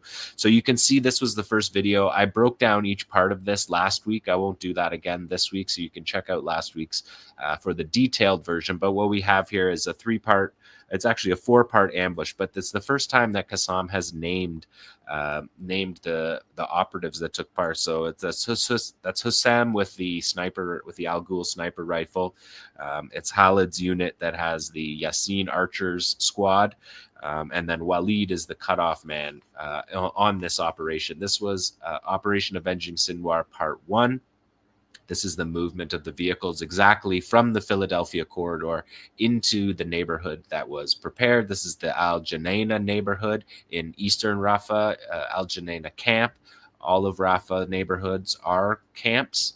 Mostly all of the neighborhoods are refugee camps, but it's organized under one camp. So it's called Rafah camp, but it's broken down into a number of smaller camps, just a byproduct of the time in the 1950s when these camps were established. Most of the camps in the rest of Gaza have their own names and operate independently, but in Rafah they're all together. So this operation is from a brigade, the Rafah Brigade, the Eastern Battalion in particular, that was told they didn't exist. So we're watching here an F-7 attack on these 7 soldiers. I calculated last week that this was 200 meters, this shot, which was a remarkable shot for the first stage of Operation Avenging Sinwar.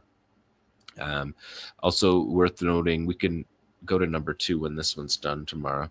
It was important to note also just that Army Radio reported on the death of a tank platoon commander from the 401st Armored Division a couple days ago, killed by anti-tank fire. There's the medevac helicopter announcing part 2. And so this is part 2, the setup. The commander speaking on a closed line. Again, critical. He's watching CCTV footage on the laptop. He says the conditions on our end are good. This is part 2. As he's watching on the CCTV footage, he says, here they are. They are trying to advance towards the building, and we will deal with them according to plan ambush number 2. And that's what it says on the sign on the wall beside him there. You can see the closed line. Again, the closed line is mission critical for the resistance. This is a sealed, clean line that the resistance has from the tunnels up to above ground that the Israelis cannot get at because of a counterintelligence operation that Qassam foiled by the Israelis, foiled and unraveled, which prevented the Israelis from tapping into this closed line.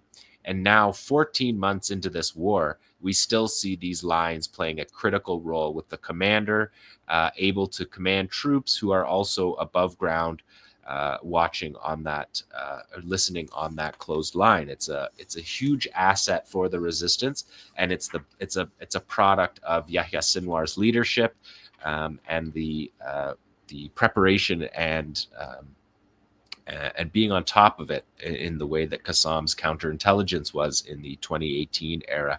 So let's look at number 3.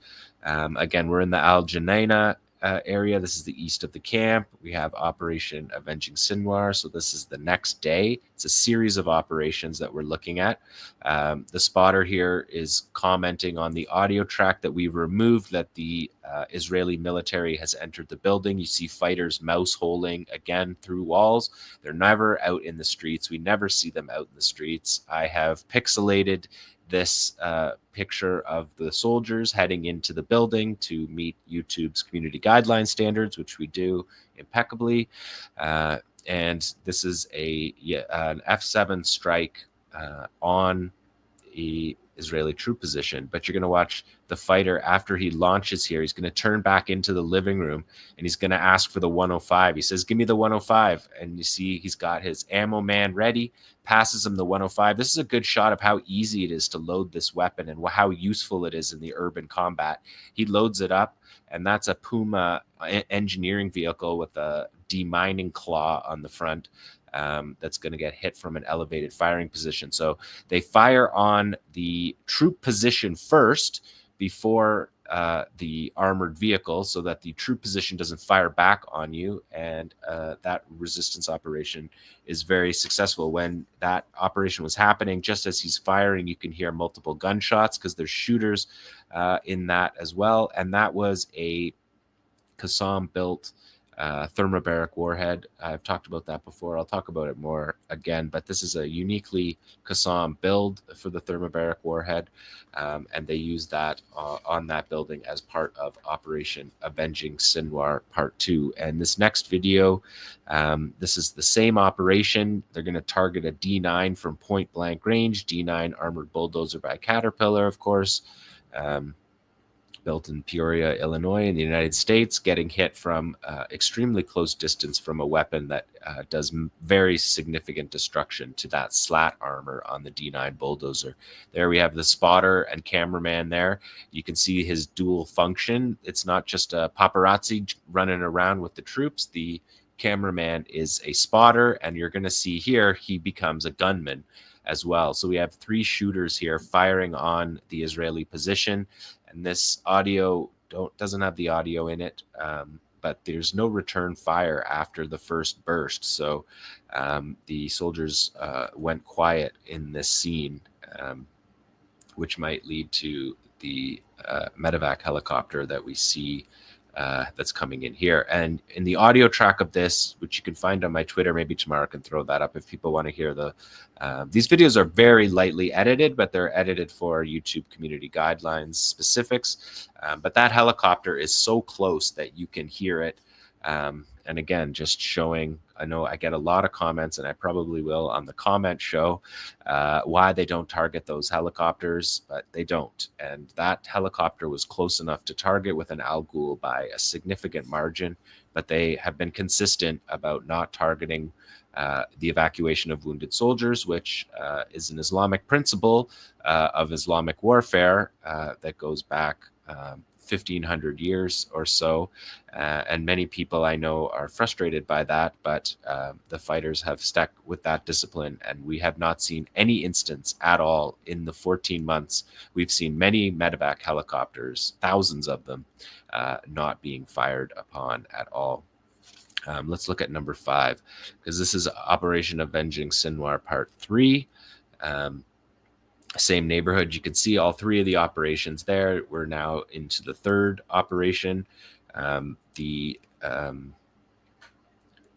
Despite the intensity of the aerial bombardment and artillery in the Al Junaina neighborhood, after the execution of the 1st and 2nd ambushes, the fighters could only wait for the ambush of the enemy towards the killing zone for the 3rd part. And this is the 1st round here. We're going to see, you can see the 105 shell there in the upper left corner coming in. It's a pretty good shot of it. And again, hitting the bulldozer. That bulldozer hopes it's an automatic bulldozer. Elbit has made a system to make these bulldozers automatic. That would be the only way that there would be survivability from that kind of a strike, from an elevated firing position, downward angle on the slat armor. This is not tank armor on the D9s, it's slat armor. So you'll see the angle of this if you look in the upper left corner of this video that we're watching right now of a D9 armored bulldozer. The angle of that weapon is devastating, and we've seen that throughout the war, that the fighters are picking that spot. There's no indications, still no indications of a shortage of weaponry. They're still using appropriate weapons. If anything, that's overuse of that weapon. That's overkill, because that's a tandem charge warhead that's used for rolled homogeneous armor and not slat armor. So it's a devastating hit. Number 6 is also part of this operation. I have pixel masked the 2 troops here, but they're poking their heads out of their Puma engineering vehicle, and we're seeing here a point blank shot at that vehicle. There's twin vehicles. There's 2 side by side. The soldiers were, one was outside of the tank and one was had his helmet on facing forward. The one in the foreground was having a cigarette, clearly believing that the area was clear of fighters, although that doesn't match with the reporting of the Israeli soldiers, who said that all throughout in Rafah they have been chased, tracked, and attacked, especially in this last month. So we can go to number 7, because this is still part of the same operation. This is a thermobaric warhead, and again, you can see there, you can see the thermobaric warhead. That was just the quick, we just saw the rocket booster of it. But Qassam has built a tandem charge thermobaric warhead. You can see a soldier there. I pixelated him out. They're going to move up into a firing position on this soldier. Again, we're still in the eastern neighborhood of Rafah, and like I said, there was 30 operations that don't include these ones in the last week, so probably we're going to see a bunch of those on the show next week. The spotter in there said, "Did you see them?" Moving into position. And this next one, number 8, the commander comes into the room where these fighters are, and he asks the guys how the morale is. You can see the Merkava tank moving in here. He asks, he's putting the rocket booster on the Yasin 105, and the commander says, "How's the morale, guys?" And they all go, "High.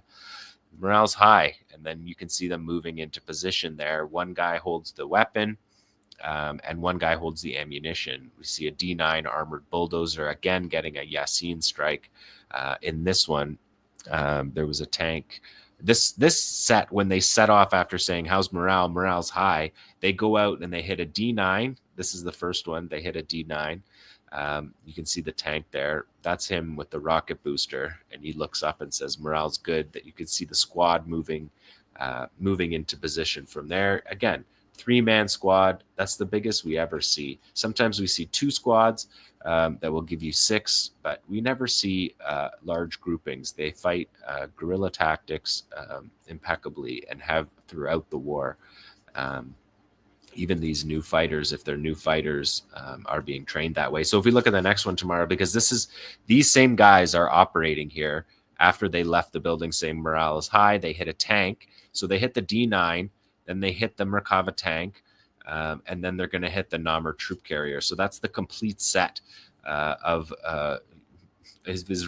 primary Israeli armored vehicles, again, in the Al Janina neighborhood. There's the Namr, the troop carrier holding 12 guys, getting a Yasin strike from an elevated firing position, which means it's coming down on top of the armor, which effectively operates like a top attack helicopter. And this is the commander that we saw in the first video, and he's saying we have prepared ambushes for them beyond what they have expected.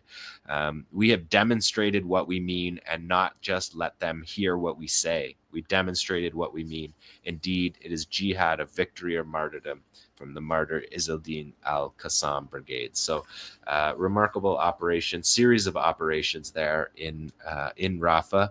And when you think about these operations in Rafah, we remember that Yahya Sinwar was there meeting with those commanders before. And so there's this piece of the story that we learned by Sinwar being there meeting the commanders that hangs over all of these operations and the operations that came before that, because Sinwar was clearly not in a tunnel managing the battle from a tunnel. He was out with his fighters in the most dangerous place, in a place that had been completely ethnically cleansed. The population of Rafah was gone.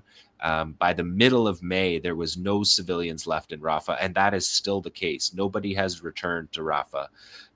So this is a pure battle space, ethnic cleansing that Israel is carrying out, and fighters are still there, able to target them in this comprehensive way. This week alone in Rafah, 30 operations, 9 Yasin strikes versus tanks, 4 Yasin strikes versus APCs, 5 Yasin strikes versus D9s. That's not what you just saw on camera there. These will be on videos coming up.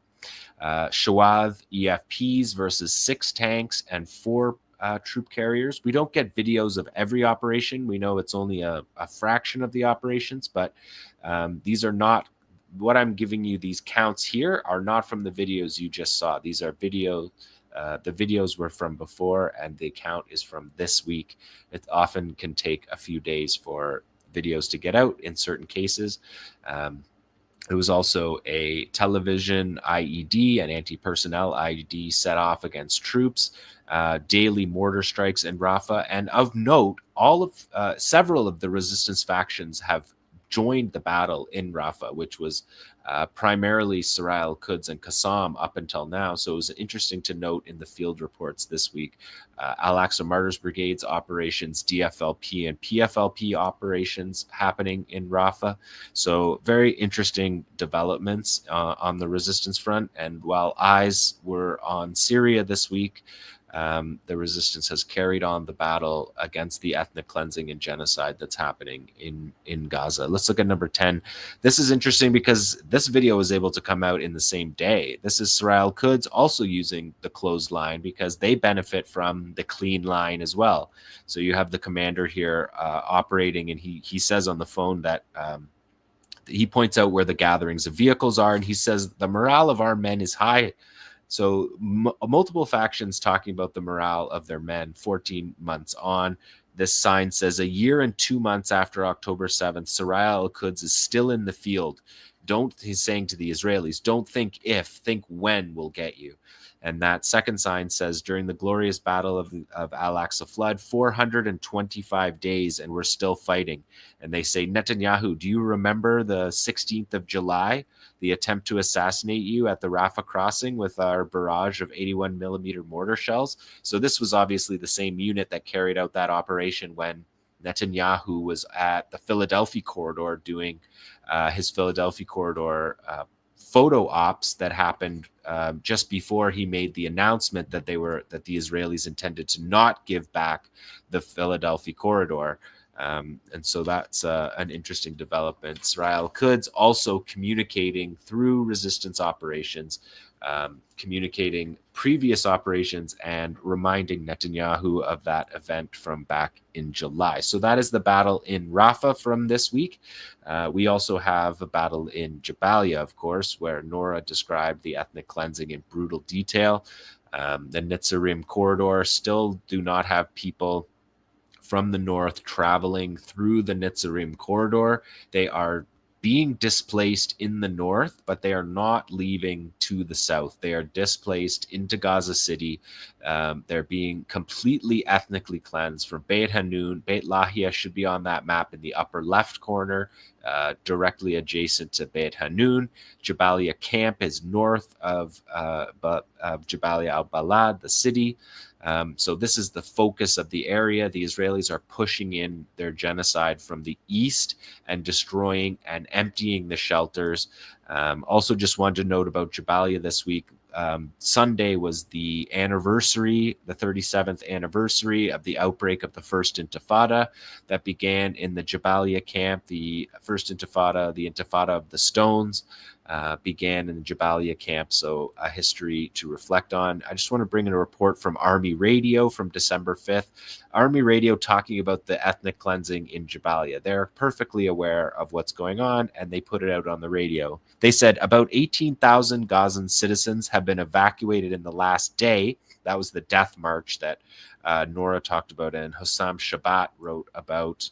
He's one of the journalists that remains in the north, wrote about that death march. About 18,000 Gazan citizens evacuated in the last day from Beit Lahia area through a safe crossing. This is Israeli Army Radio language. It's obviously not a safe crossing. It's an insanely dangerous crossing where people are shot dead and other people are pulled out and sent to torture camps where they, in many cases, are being tortured to death in camps in southern Israel. But this is the words of the Israeli Army Radio. Through a safe crossing established by the 162nd Division, this population, Army Radio said, is several times larger than the number of people the IDF estimated still remained in the area and that they had evacuated from shelters. So the IDF's going around burning shelters, burning the schools, and pushing people on death marches out of the north.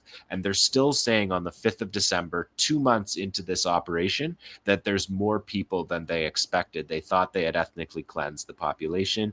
They're not, but they've arrested, according to them, 1,300 people. And there's more than 90,000 people evacuated from Beit Hanun and Beit Lahia. Just brutal crime that the world has watched day by day for now more than 60 days take place in Jabalia. This is the third major invasion of Jabalia. We'll remember back that the Israelis said they had operational control over Jabalia in December of 2023. They re-invaded in May and flattened the place, the camp again in May, achieved nothing but destruction with that. And now they're back for a 2-month operation that they planned to stay for many more months. I reported that a week or two ago from Army Radio, that their intention is to stay for many months in Jabalia. This operation is not going to end in the next day or two. They intend to stay there because that is the only way that the Israelis see to pull a victory out of the defeat and failure of all of their strategic goals in Gaza, is to carry out an ethnic cleansing, to shrink the size of the Gaza Strip, and to keep people constantly on the move. Yedioth Ahronoth, the Hebrew newspaper, pointed out that Hamas has not surrendered in Jabalia yet. That was in their article 2 days ago. Hamas has not surrendered in Jabalia yet. Hamas is not going to surrender in Jabalia, and neither are the civilian population in Jabalia going to surrender. They should know that at this point. Hamas has, according to Yedioth Ahronoth, military sources, consistently succeeded in tracking and trailing Israeli forces throughout Jabalia. They've killed more than 40 soldiers, including the commander of the 401st Brigade, Armored Brigade. So they are well aware of what is happening in Jabalia. And just a couple days ago, an incident took place, according to Army Radio, early in the morning. Fighters from the Qassam brigades that were guarding the Jabalia area hit a truck full of soldiers who were about to leave Gaza. They were on their way out after 2 months of ethnic cleansing, killing civilians, killing thousands of civilians. 3,000 is the number that we're at now. And again, the counting is very difficult because the hospitals themselves are being dismantled. The shelters are dismantled, so we don't know where people are going. People are scattered around, but the number is 3,000 killed at this point that we know. And these soldiers were killed as they were, the Army radio noted, on their way out for refreshment from the operation. They were hit by anti-tank fire and anti-tank guns, which is, I suppose they're referring to an Al-Ghul there, killed 3 soldiers, 18 were wounded on their way out. And that unit had posted on social media a party picture inside the house of someone in Jabalia, talking about how they were going to be done, how they were done, and get excited about going home. Okay, let's look at number 11. Number 11 is an operation burying an IED. Again, you can see the utility from the Israeli military of making these roads dirt. We see a 𝐄𝐥𝐿 EFP. This is a large, like a triple-sized 𝐄𝐥𝐿 EFP being buried, and the fighters, you can see the cord running to it there for it to be detonated by hand. The fighter's going to lie down and say, "Listen, here I am." He's talking to Israel, and I am, and we are the men. We come and advance to. If you are men, come and advance towards us, because we are men of the brigade of Abu Anas al-Gandour. And Ahmed Gandour is the chief of the Northern Division. You can see the tank move in over that IED and blows the tank up such that the wheels are blown off, the tracks are blown off, and the camera, you can see there, the wheels of the tank are completely off. On that shot, but they say, the fighters say, "We will avenge you, O Abu Anas." And Anas Gandour was a senior leader in the Qassam brigades. He was the target of the first 2,000-pound bomb, apocalyptic bombs, where they drop 6 apocalyptic bombs, that what we came to know from the Nasrallah assassination in Lebanon. But that was the first example of it in Jabalia when they carried out that the execution, the assassination of Ahmed Gandour, and they killed hundreds of civilians in attempting to do that. And Gandour was a close aide to Adnan Al-Ghul and to Ahmed Jabari and Mohammed Al-Daif. He's the senior commander. His family was killed in 2014. He's from Jabalia camp. His family was killed in an airstrike on him, on his house in 2014. If we look at number 12, all 3 of these operations are dedicated to Abu Anas Gandour. So number 12 is a Yasin 105 strike from an elevated firing position.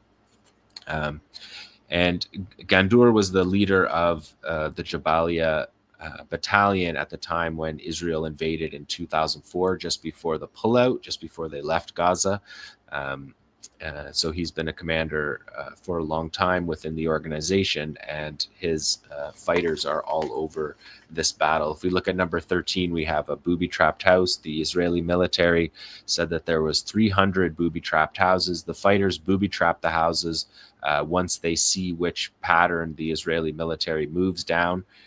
You can see their triangles there. Army radio reported 300 booby-trapped houses last week that they had encountered. The fighters are talking here, identifying it, and setting off that explosion. The fighter after says the mission was successful. The soldiers were killed. Now look at number 14 here. This is an interesting one because this is the first time in the war that we have seen the RPG-29 Vampire. That's what we're looking at here. It fires a similar warhead to a Yasin 105, but as you can see, it takes a 2-man team to operate it. And the round itself has a rocket motor that allows for better accuracy and longer distance of the Yasin 105 shell. So here we're seeing it being used to devastating effect in Jabalia. during this battle, and this is also dedicated to Abu Anas. The RPG-29 is notable for from the Battle of Wadi Hajar in 2006. Hezbollah used these to great effect in 2006. We can maybe just loop it around tomorrow.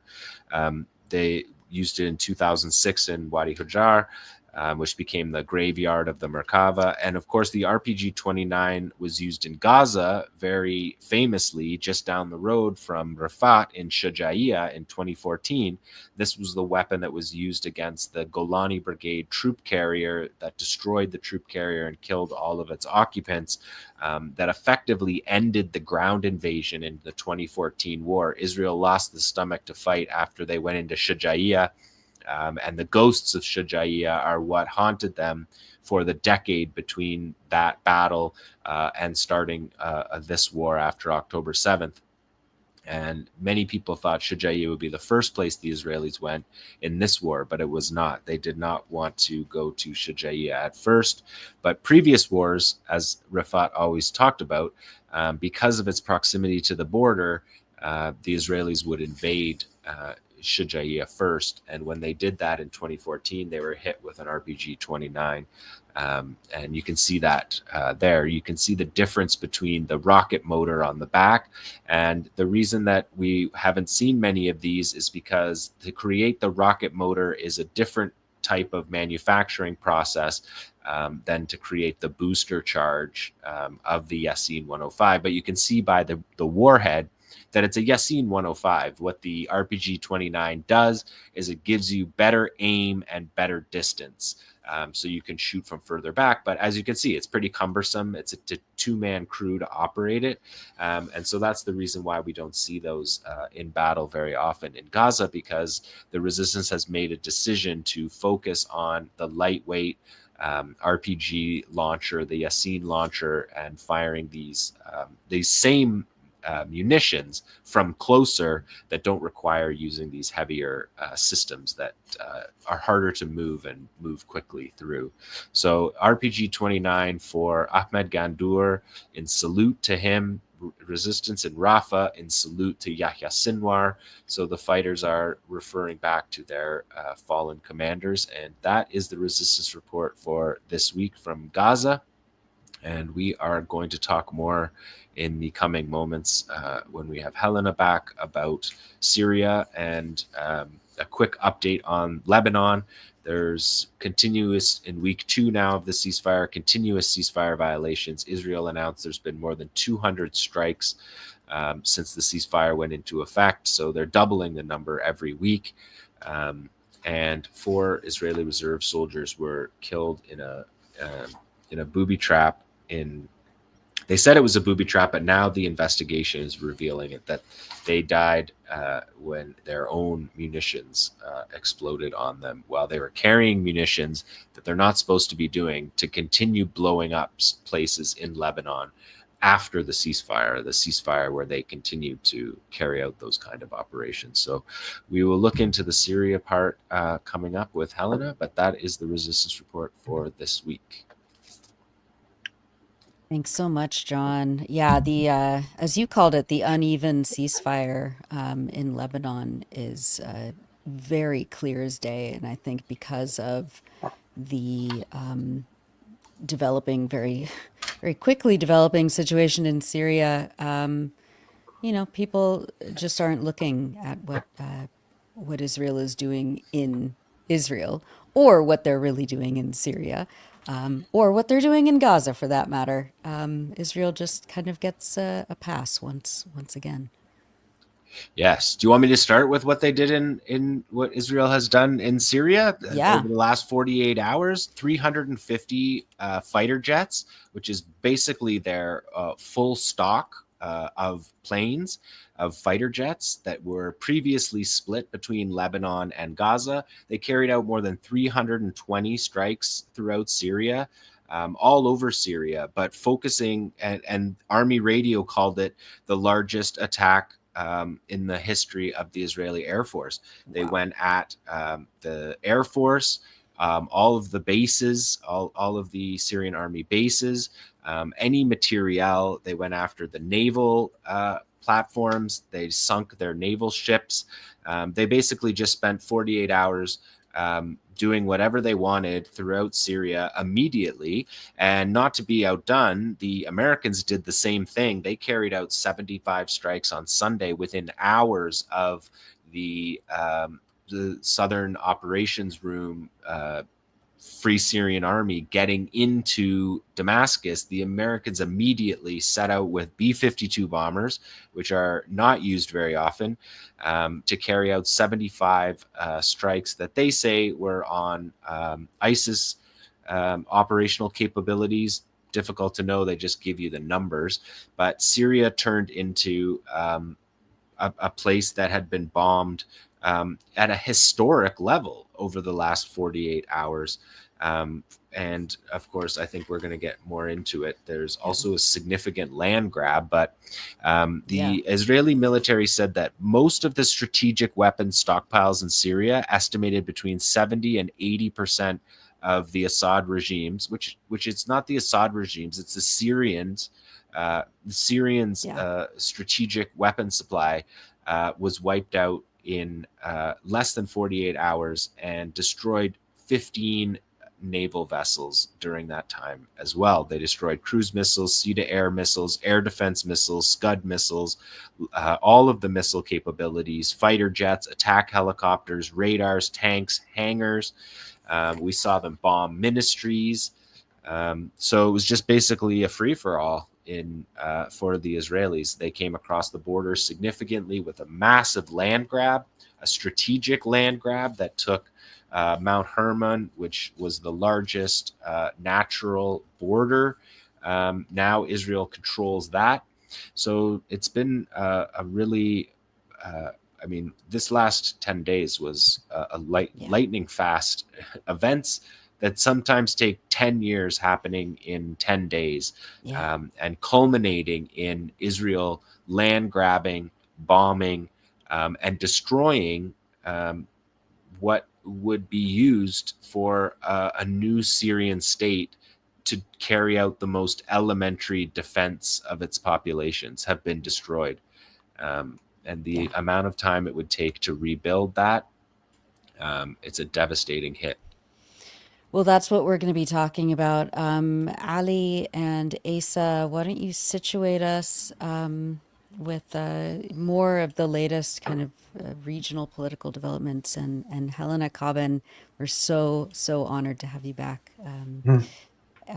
to help us make sense of what's been happening in Syria over the last 10 days. It's unimaginable. Well, one update is that what are we calling him now? Abu Muhammad al-Jolani, Ahmed al-Shara, who is the leader of Hayat Tahrir al-Sham, the Al-Qaeda offshoot backed by the United States and Turkey, who is now the de facto ruler of Syria, made his first comments to the foreign media today, and there's also video of him speaking, in which he makes no mention of the Israeli attack on the country whatsoever, which is astonishing, really. And the only enemies he names of Syria are Iran and Hezbollah. So there doesn't seem to be any indication that the new de facto authority is planning to respond to this in any way. No. I mean, it really seems like, they're letting Israel enact whatever Israel, has been planning for taking more of Syrian land. It's astonishing, but not surprising. Yeah, so I've got a few items to take us through to kind of guide the discussion. Just to list the items and then we can go through them from the beginning. So the first one is the article that myself and Ali wrote on Monday explaining a lot of this, and then I think we could probably skip the second one now. John's covered that for the most part, and then we've got an an update on some of the stuff that's been happening in Syria, just quickly, because we're not going to get into that in too much detail, and then a couple of analyses by Ali Hashim and Alistair Crook, and then the Iranian leader's most recent update about all this. So first of all, Tamara, the article, just if you could put that back up on the screen again.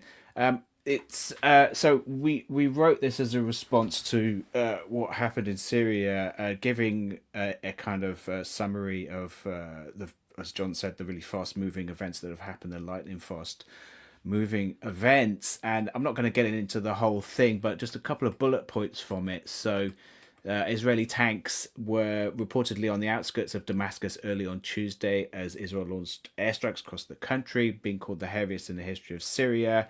Netanyahu immediately claimed credit for the downfall of Syrian President Bashar al-Assad, saying it was a historic day and a direct result of the blows we've inflicted on Iran and Hezbollah. We really explain in the article how what has been happening is, of course, viewed positively by some Syrians and, many people as, the overthrow of a dictator, but many other Syrians are, fearful of what could happen. And many people in the region are fearful of what could happen next. There's a lot of uncertainty. And of course, Syria was for decades the backbone of the axis of resistance to US hegemony. It was a vital land bridge for the supply of rockets to the resistance, advanced weaponry from Iran to the resistance in South Lebanon. And many people in the region view Assad's downfall as a strategic win for Israel and the US. And there's a lot more detail in the article. And, we get into, for example, some of the rebel commanders anonymous rebel commanders have been speaking positively in the Israeli media about how they want to normalize ties with Israel and so forth. Hey, so let's before you go on to the next ones, I think what we'll do is maybe we'll get Helena's reaction. Yeah, I mean, Helena, like you've been following events in Syria not just recently, but for decades. And I know you have a lot of thoughts on this. So, I mean, I don't know if you had a chance to read our article, but I know you've got a lot of thoughts on it also. What's your take? Yeah, I have so many thoughts. I've been following events in Syria since I was a working journalist in Beirut in the 1970s, which kind of dates me, I guess. But I'm still a young writer. You're a youth, right? Yeah. Refaat says so. That's right. But yeah, so I think going back to what John said, it's important to understand that these air attacks that the Israeli army organized across nearly all of Syria, taking out everything that is a military capability. And I think John described it as the most, or maybe the Israelis themselves are describing it as the largest single air attack in history. I mean, it's actually larger than what they were doing in 1967 when they wiped out the air forces of Syria and Syria and Egypt on the tarmac before they went any further.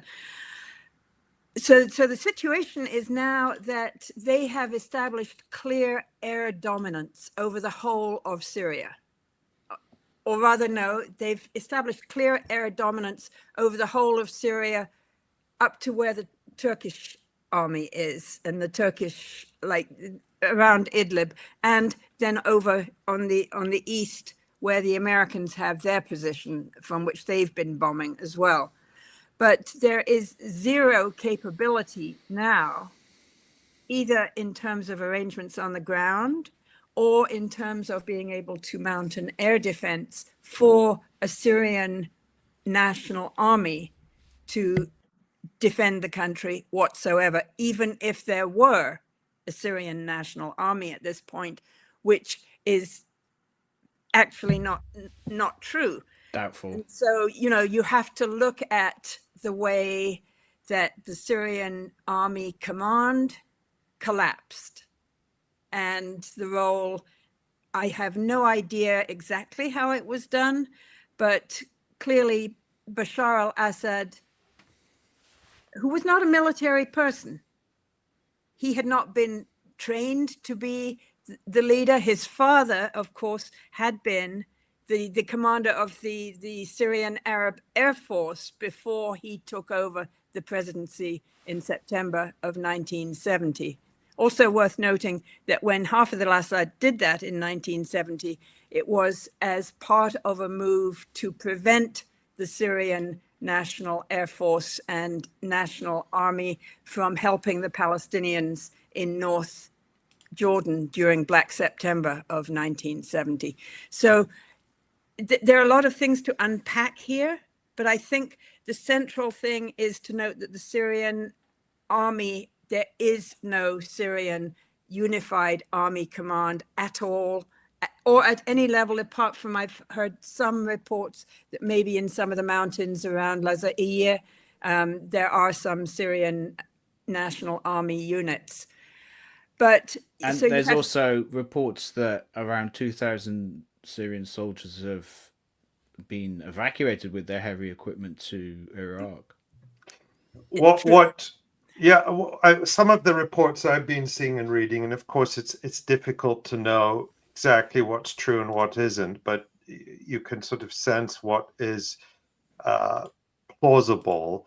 And some of the reports are that over the last few years, both Iran and Russia, which were the main powers behind the Syrian government in recent years, and they make clear, the way they put it is, we weren't there to support Bashar al-Assad, we were there to fight these Al-Qaeda linked groups that threatened the region. That's how they put it. You know, you can agree with that or disagree with that.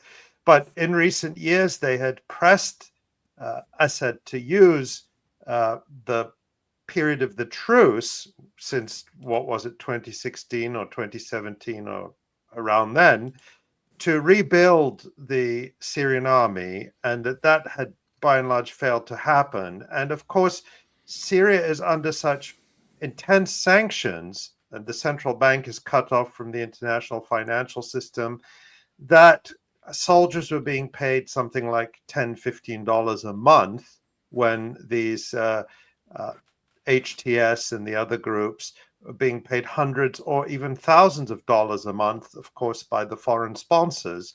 And so you just couldn't really motivate them to fight. And at a certain point, the fear was that the army would break down. So it just had been hollowed out by the sounds of it. And then the assessment in the end is that it would be a bloodbath that wouldn't be redeemable anyway. I don't know if that's true, but it sounds plausible. I think that's a really good description from what I know about it. And Imam Khamenei's address today also noted some of these things, and people can maybe access that via Twitter or we have other ways. that clip actually. Maybe yeah, we could play that.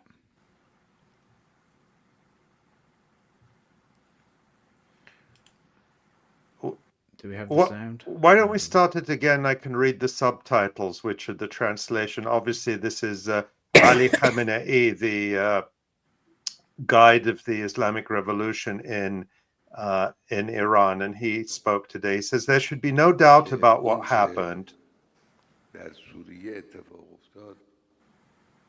In Syria was plotted collectively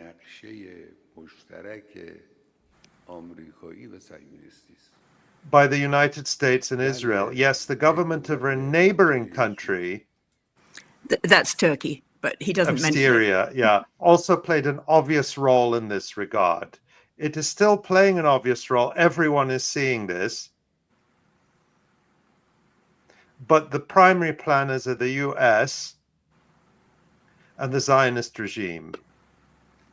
The primary operators, the primary conspirators, the primary planners, the primary command room is in America and Israel. We have evidence for it. These instances of evidence leave no room for doubt. So that's Ali Khamenei, the supreme leader or the leader of the Islamic Revolution in Iran. And of course, there's two other points that he made later in the speech report that were sort of notable. He gave a optimistic prognosis for the future of the resistance axis, saying it will spread further than before. And he also seemed to confirm the analysis that perhaps we'll get on to in a little bit, saying, quote, "Our intelligence services warned Syrian officials several months before of the enemy's plots, but this information was neglected." And what's in it? A lot of people, a lot of the fear about the fall of the Syrian government, aside from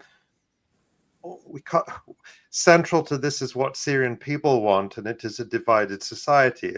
Some people are very ecstatic about this, and others are very fearful and mortal fear of what the new rulers might do, just as many before were in mortal fear of the government that existed up to that point. But in terms of the regional dynamics, a lot of people felt, well, they looked at the map and they said Syria is the land bridge between Iran and the resistance in the south of Lebanon, Hezbollah. That's how the weapons come in. Syria is the strategic depth of the resistance. That's how people describe it.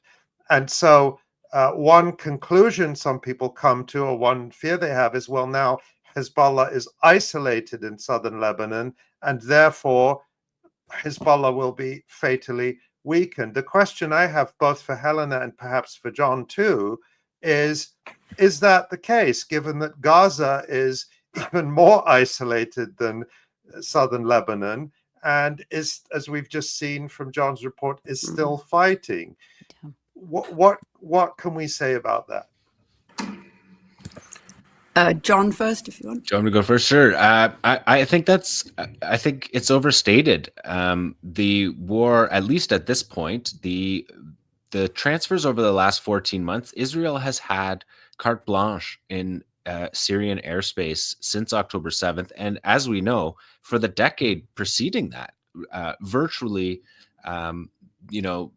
they had coordination with the Russians at most, and carried out strikes deep inside Syria, constantly trying to intercept, interrupt the development of strategic weapons shipments.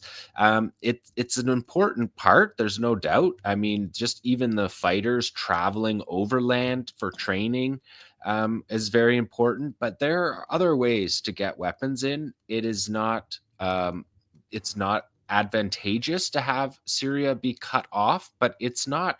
There's a lot of talk about that, like Syria is the backbone of the resistance, and I think we need to be very careful about those kind of statements. The Assad government was deeply unpopular. Its soldiers did not want to fight for it, so we can't be saying that is the backbone of the resistance, because it's just demonstrably untrue. There will be differences in the way that weapons can be transferred.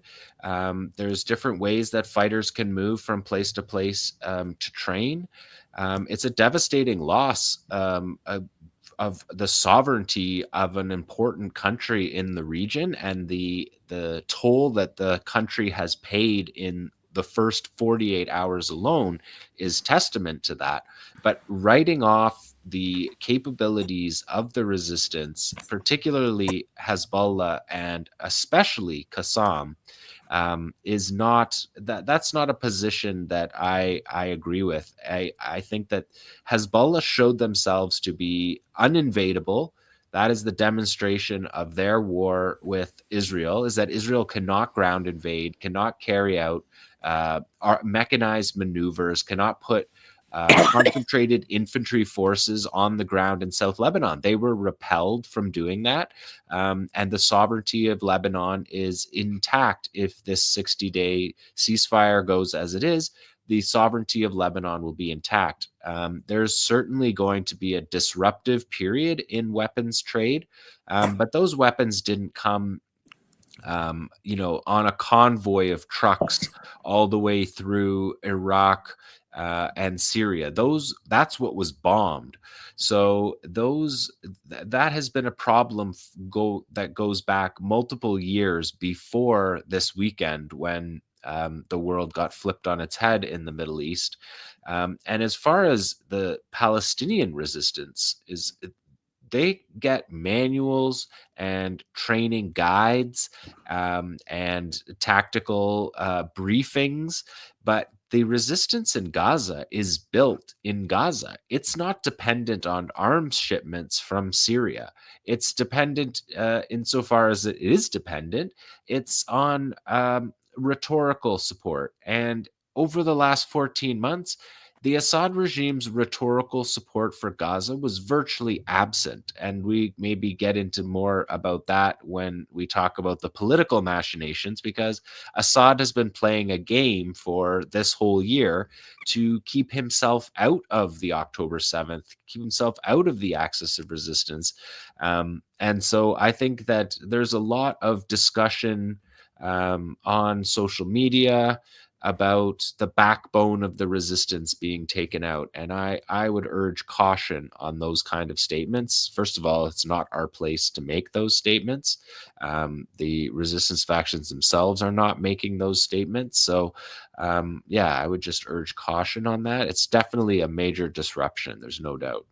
And I want to, sorry, Helena, just allow me for a second. I think this is important. The resistance didn't depend, nothing depends on the presence of any particular leader like Bashar al-Assad or anything else. But what is important is a sovereign Syria. And nobody who supports Palestinian liberation, Asa and I say this in our article, should have anything to fear from a sovereign Syria, a Syria that is independent and sovereign and in control of itself, because we have no doubt in where the compass of the Syrian people lies. But what is being created here is a non-sovereign Syria, a Syria that has been completely robbed of its sovereignty, territorial integrity, and political independence. Syria is being carved up. Israel has grabbed land. Like this, as it stands, the state is gone. The state has been failed. It has been failed and collapsed, not just by what happened in the last days, but by decades of sanctions aimed at hollowing the state out and forcing a collapse and really making any type of reform impossible, because then, when it's sort of in this survival mode. So no one has anything to fear from a sovereign Syria. The question is, will Syria be sovereign? Anyway, Helena, I'm sorry. That was a really important point to make, Ali. Just coming back to some of the things that Jon was talking about, and in particular this question of the effects on Hezbollah, I think it's really important what Asa was talking about earlier, from this statement that Ahmed Shara, the man formerly known as Al-Julani, the statement that he gave this morning, in which he said, we don't have any enemies except for Iran and Hezbollah. So he is just blatantly saying that Hezbollah is his enemy. Now, I don't know how many people in Syria, Lebanon, or Palestine think that that is a position they want to align with at this point, when Hezbollah continues to be under terrible, terrible assault from the Zionist forces. So that's one thing. And I think it's worth contrasting that with the statements that both Hezbollah and Hamas put out, I think on Sunday or Monday, in which they sent their best wishes to the Syrian people and, said, we wish the Syrian people nothing but good. And then this Ahmed Shara comes back with this, statement of hate toward Iran and Hezbollah. So that's one thing to note. So Ali has previously said that people in Syria have a range of opinions. We know that, you know. But in our country, here in the United States, there has been this determined campaign for, let me say, honestly, the 50 years that I've been following this thing, to say that, you know, the Assad regime, whether it's the father or the son, is completely illegal and is hated by the Syrian people, and to manufacture consent for regime change. And that obviously, it's come and gone. At some points, the US government and the corporate media were kind of in a semi-alliance with the Assad government of the day. But definitely since 2011, this campaign for regime change in Syria, and that started with calling it a regime rather than a government, has gone into overdrive, both from the US government and, you know, just referring back to Hillary Clinton and like the way that she facilitated and organized and the CIA implemented the sending of all those heavy weapons from Libya to the opposition in northwest Syria in 2012 or thereabouts, in coordination with Turkey, in, you know, very concrete support for the regime change project. So, you know, in our country, there is huge amount of propaganda from the government and the corporate media saying that, you know, Assad is universally despised and hated inside Syria. He's, you know, he's viewed as so corrupt, and all the people there hate him, and the views of the people that working with the regime change project, you know, get amplified, and we have, you know, all kinds of things happening, like Hollywood and novels and novelists and people, you know, all of them kind of Syrian opposition figures whose voices are lauded. And in the present instance, in these past few days, we've seen the corporate media trying to tell us, you know, oh, these Syrians are all overjoyed with the overthrow of Assad. I just note that Craig Murray went to the Masna border crossing, where the corporate media had been reporting that, you know, tens of thousands of Syrians from Lebanon were flocking back to Syria. And he said, well, you know, there's maybe a dozen cars in line, you know. So he was kind of underlining the degree to which the corporate media are manufacturing consent for the overthrow of the Syrian government.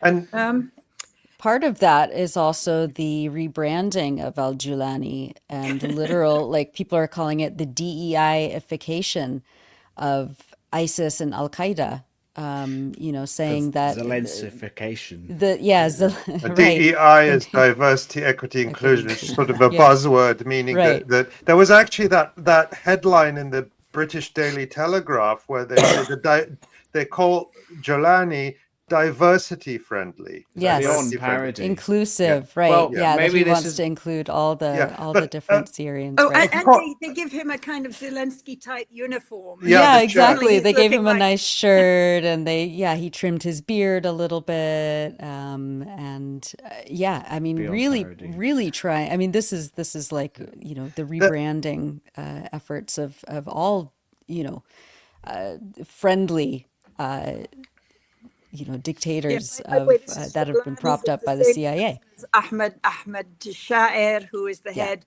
of this HTS movement. Ahmed Shara. Yeah, but Yeah. you know, Former of Al-Qaeda. course, it's undoubtedly the case that many Syrians are overjoyed, and we saw Syrians coming out into the streets. Some of them were overjoyed. We saw prisoners being released and being reunited with their families.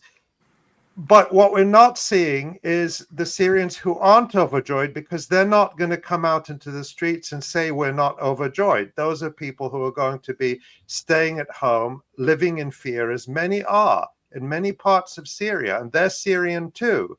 And they have good reason to be afraid given the record of these groups, Hayat Tahrir al-Sham and the various alphabet soup of ISIS-related and Al-Qaeda-related groups that have now taken over. And Asa and I pointed this out in our article, which you don't really have to look very far back to see what's going on, because remember that this group was running Idlib, this enclave on the border with Syria, for the last couple of years. And Human Rights Watch, which, is not always a group I put stock in, but I think we can take Human Rights Watch seriously here, because Human Rights Watch has always been sympathetic to Western government policy, and its longtime director, Kenneth Roth, he ex-director now, but he was director during much of the Syria war, is a strong proponent of regime change. And so the Human Rights Watch documented many of the abuses in Idlib under the rule of Jolani and HTS, including arbitrary imprisonment, torture, horrifying abuses, and we haven't seen those prisons being opened up. And in March of this year, there were widespread protests across Idlib. This was reported by Voice of America, by Deutsche Welle, by all Western media across Idlib Governorate against HTS and its abuses. And those protests broke out again in May against people, against HTS in Idlib, by people complaining that HTS was very abusive, including torturing people to death in its prisons. And the reason I say that is because we're being told all the time, well, aren't you happy to see people being released from prisons? Of course I'm happy to see political prisoners being released, no matter who is holding them. It's absolutely horrifying that anyone should have been held, and nobody is pretending or should pretend that the government of Bashar al-Assad or his father was, the government of Finland or any other sort of supposedly ideal liberal state.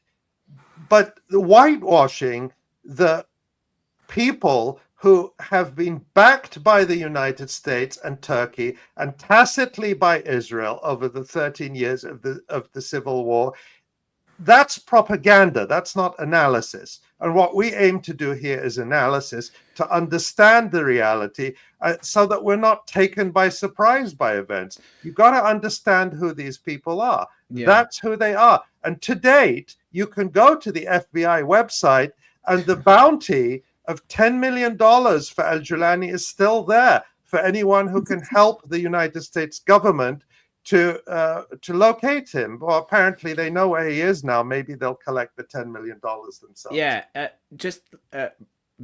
viewers and listeners, if you want to learn a lot more about all that, you can go to our article. We get into the details that Ali was talking about there, with the history of Jolani and his record and the record of his associated groups of abuses and atrocities in Syria. But since we published that article, there's been, an update on that, in the sense that there's been a lot of horrific videos coming out of Syria, and we're not going to show them because they're graphic. But despite Jolani's rhetoric, he's been making these public statements about calling for his men not to indulge in sectarian killings and so forth. There's a lot of reports actually coming out of just that happening, of sectarian killings across Syria. There was one video which was obtained by Al-Mayadeen, which, again, we're not going to show it, but it was just one example of the kinds of things that are coming out. And in the video, we can see several men in civilian clothing, some of whose hands are bound up, and they were executed by a gang of armed men in military fatigues. And the video is shown from their point of view, right? So they're actually filming themselves carrying out these atrocities. And at least one of them was wearing an ISIS patch.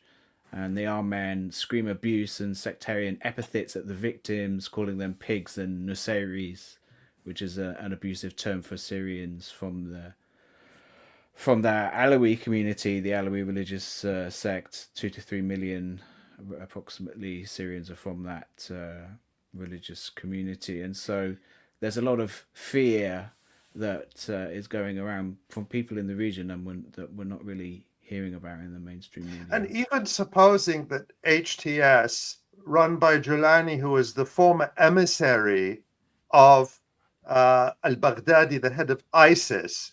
So remember, Jolani was a member of ISIS, and then he founded the Al-Qaeda branch in Syria. And now he's had this Western media makeover where he's now called the diversity-friendly jihadi, literally by the Telegraph. I don't know, maybe Asa, you can even pull that headline up and we can look at it in a minute. Find it. Suppose that HTS has been completely reformed, as people say, and it's now, being run along diversity, equity, and inclusion lines. The problem is that in the chaos of Syria, the collapse of the state, all these other groups, and I've seen these videos too, we're not going to show any, of the people in ISIS patches, with ISIS patches and this sort of thing, going around murdering people and harassing them. They're not under anyone's control. That's what, when you have a failed state, nobody is in control. And that's why so many people are utterly terrified, and that has to be acknowledged too. I would be, you can think of all sorts of governments that are less than ideal, and yet there's still an element where a lot of people are going to feel unsafe when the state as itself collapses. Yeah, I think this has been a huge story, actually, since the US invasion of Afghanistan, and then the invasion of Iraq, and then the so-called humanitarian mission in Libya. I mean, this is what happens when they deliberately destroy the structure of a state, the defensive structure of a state. So, the Israelis and the Americans between them over the last 13 years have been working on doing this to Syria. And in the past 48 hours, their militaries have been, just systematically demolishing all the defensive capabilities of the Syrian state. So yes, we have a failed state with massive Turkish incursion in the north, massive Israeli incursion in the south, and the American presence over there in the east. So people have a mix of emotions, and we don't need to get too bound up with the emotionalism. But obviously, when prisoners get released from a jail, when people who have been deported get to go back to their homes, that is wonderful. That is wonderful for Syria's people. Let's think about the many Lebanese and Palestinians who would love to see those things happen for themselves. What about this? And the Syrians in the jails in Idlib. Idlib. Yeah, thank you. And the millions of Syrians displaced by this 13-year war that was funded to the tune of billions of dollars by the United States, by Turkey, by Qatar, by Saudi Arabia. The sanctions that immiserated people, millions of refugees left Syria, many went to Europe. And now you have these European countries that also funded the proxy war and the dirty war in Syria, immediately saying, oh, we're sending you all back. And where are they? Austria announced that it's going to begin deportations of Syrians. Germany announced that it's going to stop processing asylum applications from Syrians, and other of these human rights loving EU states are announcing the same. To send them back to where? To send them back to a country that is in total collapse, that is being bombed, whose economy has been totally destroyed by sanctions, where there are uncontrolled sectarian gangs running around murdering people already, even within days of the state's collapse, and you're going to send all these people back there. There was Libya is still nobody talks about Libya now in the Western media. All the people who are championing the regime change war in Libya, the NATO bombing and the murder of Libya's leader, which Hillary Clinton applauded and laughed about and cackled about and thought was just a wonderful thing. There's a UN report published in August. We link to it in the article that Ace and I wrote about the utter chaos, the disaster in Libya today. It's on the edge of civil war. No one cares about it. No one talks about it. And all those people who are talking about, oh, we're going to bomb Libya into a democracy, all those people have moved on. They don't talk about Libya now. You know, I think it's also important to focus the effects of all these events on the Palestinian rights movement globally, because the re-emergence of intense sectarianism within Syria and those kind of sectarian comments that Ahmed Sha'ir, Jolani, whatever his name is, his very sectarian comments, and the fact that we have this kind of re-emergence of sectarianism in the global discussion, not just about Syria, but potentially this could harm again the Palestinian rights movement. I mean, we know that the discussions, the divisions over Syria were very harmful within the Palestinian rights movement here in the United States right until October 7th of 2023. And then on October the 7th, 2023, we had the big Hamas-led breakout from Gaza, which sparked a huge amount of support all around the world, including in this country, but it also sparked very, very solid solidarity actions of a military nature from Hezbollah and from Ansar Allah in Yemen, the Houthis, which are overwhelmingly Shiite movements. Hamas and most Palestinian Muslims being Sunnis. So suddenly that whole narrative of, you know, a sectarian divide throughout the region and that Sunnis and Shiites are fundamentally at odds with each other and we Westerners need to just stand aside and let them kill each other, while actually fomenting the sectarianism as much as we can, as white people do through colonies, empires throughout history. That whole narrative of sectarian divide collapsed on October 7th and October 8th of 2023. Yeah. And people stopped talking about it.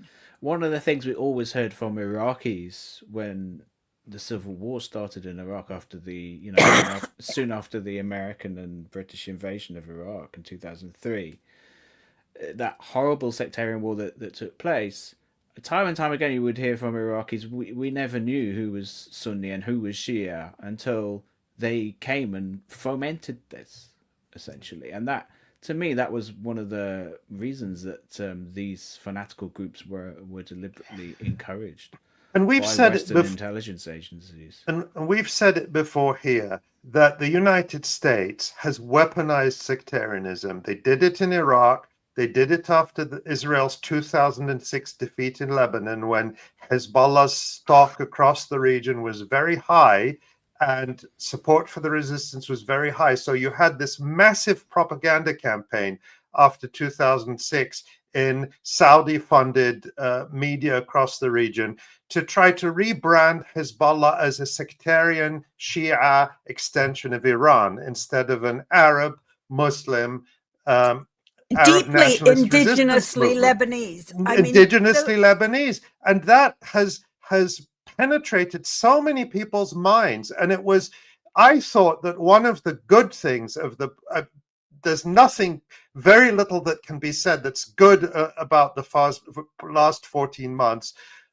But I thought one of the silver linings was that sectarianism had been put to bed and people had started to understand that the fate of the region is one and that if people are disunited and allow themselves to be divided and ruled, then the United States and Israel, the road is open to them to do what they want. And it's just tragic to me how quickly that sectarianism was reawakened in so many people and weaponized in the most disgusting and revolting ways.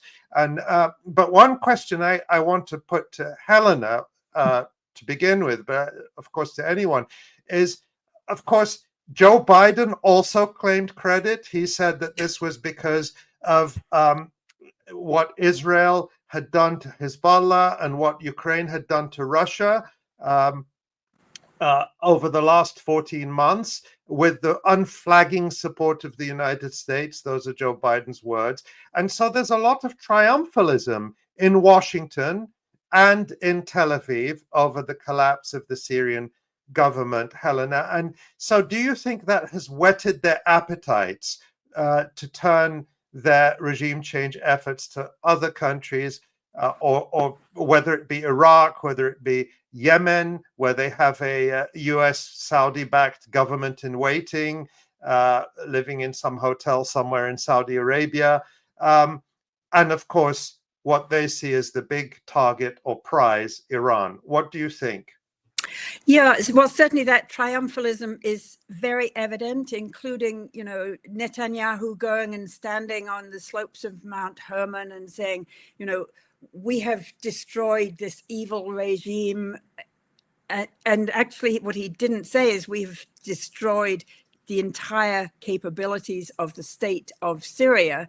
But, his Air Force was doing exactly that while he was speaking. And this just shows, the wisdom and dedication of my government. Because, of course, remember that he's under huge threat back at home from the court system. So he desperately needed a big win, and this gives him a big win. And Joe Biden, you can also say, has political reasons to want to go out on what he considers to be a high note, after just a devastating year for him politically. So there's a lot of triumphalism, and I'm sure they are hoping that this can lead to a kind of a region-wide movement in support of confronting Iran, because Iran is has always been their big prize. And there's that great little quote from General Wesley Clark way back when, who said that on September the 20th, 2001, within 9 days of September 11th, that he heard people in the Pentagon, and that's probably Wolfowitz and Donald Rumsfeld, saying that, they want to overthrow 7 countries within 5 years, starting with Iraq and ending with Iran. Well, they didn't get their 7 countries in 5 years, but here we are, what are we, 23 years after 9/11? And, they've wrecked the countries of Afghanistan, Iraq, Libya, and now finally, fatally, Syria. So maybe they want to go on and confront Iran. I don't think they're going to be able to, actually. I think both at the regional level and at the global level, the United States and its close cohort, ally, puppet, Israel, however you describe that relationship, are much more isolated than they were back in 2001. So that's a bigger story. I can't go into it right now. I think, obviously, the resistance in Gaza, in Lebanon, in the West Bank, the resistance activities of the Houthis, and the kind of the quiet, let's call it the support, the strong political support for that anti-Zionist resistance will continue and grow throughout the whole of West Asia, including, honestly, inside Syria itself. There was a pretty interesting quote I saw recently from this British Syrian author, Robin Yassin Kassab, who was always a strong opponent of Assad. And he said, well, we got what we wanted. It was wonderful. But why did the Israelis then come in and bomb everything in Syria? Well, how naive can the guy be? Of course, that's what the Israelis are going to do, with full support from the United States government. But I think the world balance is different now than it was in 2001. The tragic thing to me is that the global majority has been so slow in coming to the defense of the Palestinians in Gaza and the West Bank, the Lebanese in Lebanon. But I hope finally we can see something like that happen. Of course, you can see the weakness of the global majority, honestly, in international institutions. Where is the United Nations coming out to condemn Israel's assaults against Lebanon and Syria? There's supposed to be a ceasefire. Ceasefire? Which part of those two words does Israel not understand in Lebanon? And in Syria, we have this UN decreed demilitarized zone on Golan, which is policed by a UN force, the United Nations Disengagement and Observer Force, UNDOF, just as in South Lebanon, there's a UN force, UNIFIL, supposedly monitoring the longer-term ceasefire, the 2006 ceasefire in Lebanon. And Israel just punches right through as if that's fine. United Nations doesn't mean anything to us at all. One of the interesting things that we cover in our article is it seems they may have been planning to do that quite specifically for some weeks in advance, because they'd been building in that so-called buffer zone before the offensive in Idlib started. Yeah, so it seems they had prior knowledge. Demilitarized zone, Asa. It's not. I mean, a buffer zone makes it seem like it's okay, but demilitarized zone is something that has been negotiated and decreed by 100%. The United Nations. Yeah. And there's no United Nations now. I mean, at the time, the 1974 disengagement agreement, as it was called, between Syria and Israel was negotiated. This is a very solemn, serious thing, and it's enacted by the Security Council. And when Netanyahu just announces unilaterally, it's done, it's over, and sends his troops and his tanks into it, if things functioned the way they were supposed to, the UN Security Council should meet immediately to discuss this gross violation and act to remedy this gross violation of a disengagement and a demilitarized zone, which is enforced by a UN Security Council. And yet there's nothing. There's barely condemnation. In fact, the United States, the statement I saw, basically said that Israel's bombardment of Syria, that's a matter for Israel. So there is no United Nations anymore. Antonio Guterres, the head of the Secretary General, speaks as if he's a State Department spokesperson, basically. There is no independent United Nations authority anymore, if there ever was. There is no Arab League. It's nothing. It exists on paper. No one is waiting for what it has to say. No one cares if it meets or not. So it's not just that the states have collapsed, but any sort of international system, for better or worse, has collapsed. And we live in a very dangerous time, because it's not just, we focus, of course, on what's happening in Palestine and in Syria and in Lebanon, but the risk of nuclear war with Russia is increasing because of reckless policies that are aimed at maintaining the hegemony and power of the United States empire. And these things are linked. It's not, Russia and Ukraine is not a main topic of our program ever. There are very good programs out there where you can watch those, and we're never going to be as expert as them. But there are also people in Washington who see what's happening in Syria as part of their war on Russia, because of Russia's bases in Syria, because of Russia's presence in Syria. And so what implications does that have? That certainly intensifies Russia's incentives to win the war in Ukraine. So contrary to what some people think, this won't be good for Ukraine from their perspective, because Russia now absolutely cannot afford to fail in Ukraine.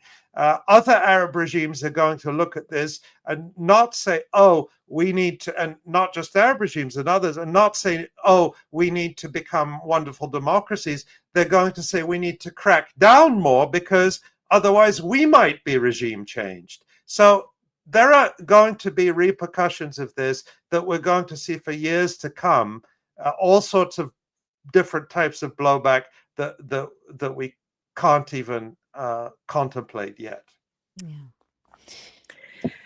Yeah. Helena, any final thoughts? Well, I think Ali just encapsulated it really well there. But I think it's really important also for all those of us who care about ending this genocide and this occupation of Gaza to keep our eyes very firmly on the need to avoid sectarianism and to call it out and counter it whenever we can, and to just redouble our efforts to ensure that we have a real global majority capability that will go all around the world, forcing our governments to confront US-Israeli power in West Asia, because, you know, it's going to take a massive operation for that to happen right now, but it will happen because US-Israeli power is hopelessly overextended in West Asia. They're no longer able to manufacture the consent. Thank you so much, Helena. We will have you back on to discuss more of this, as you know, as things move so quickly around the region. We're always so grateful for your analysis and the context that you bring from all of your experience as a youth, writing about this for so long. Helena Cobban, thank you. Yeah, and I do, you know, if people do have more questions about this that they want perhaps answered on the program next week when we have our Q&A program, please send your questions to questions@electronicintifada.net, and we will collect them, and we'll pick the best ones, and we will we'll also take some questions live from the chats and exactly. on. So, you know, Exactly. we'll try to make it as much back and forth as we can. But if you ever had a question for Jon or Nora or Asa or me, or, you know, now's your chance. We'll do our best to answer them. That's right. So that's next Wednesday's show, questions@electronicintifada.net. And let's look at the website very quickly before we wrap. Again, there are just a plethora of features that we've published from our writers in Gaza over the past few weeks. You can see up there under our features tab. We have analysis, of course, from our staff writers. That wonderful, I see Refaat's face there with Asim and Nabi. Oh, that's just such, can I just, I meant to mention that earlier when we had Helena and Yousef on. This is just such a wonderful piece. Asim and Nabi, a dear close friend of Refaat, wrote it on the 5th of December, the eve of the first anniversary. And Asim was was the last person, at least in public, to see Refaat before he was murdered. And this is just an extraordinary piece. It's gorgeous. So please go read that. Read our features from all of our Gaza-based writers. And please subscribe, of course, to our YouTube and to our email list up at the very top of the page. And donate. Thank you for all your donations and your donations to come. If you haven't donated before the end of the year, please do so. And can I just say again, sorry to interrupt you, Nora, if you can, exactly. Yes, please don't feel pressured if you are in a situation where you can't afford to donate or it's going to cause any hardship, don't. But if you've got money to spare, that you would otherwise be spending at a famous, well-known coffee shop or somewhere else. And you can give it to us. You'll not just be giving it to us to support the work we're doing, but you'll be helping us to create these resources and this information for everyone for free all over the world. That's what we believe in. We will never charge for the information we produce. We'll never have a paywall. We do this for everyone. So that's a gift you can give to everyone by donating to us, if you can. That's right. And with that, I want to thank Tamara Nassar, our producer and director of this live stream and all the podcasts, to Maureen Claire Murphy, senior editor, Michael Brown, associate editor, Ellie Gerzon for social media help, everyone at the Electronic Intifada, all of us here. Thanks, everyone, Jon, Asa, Ali, Tamara. And we will see you next week for the discussion show. So stay tuned.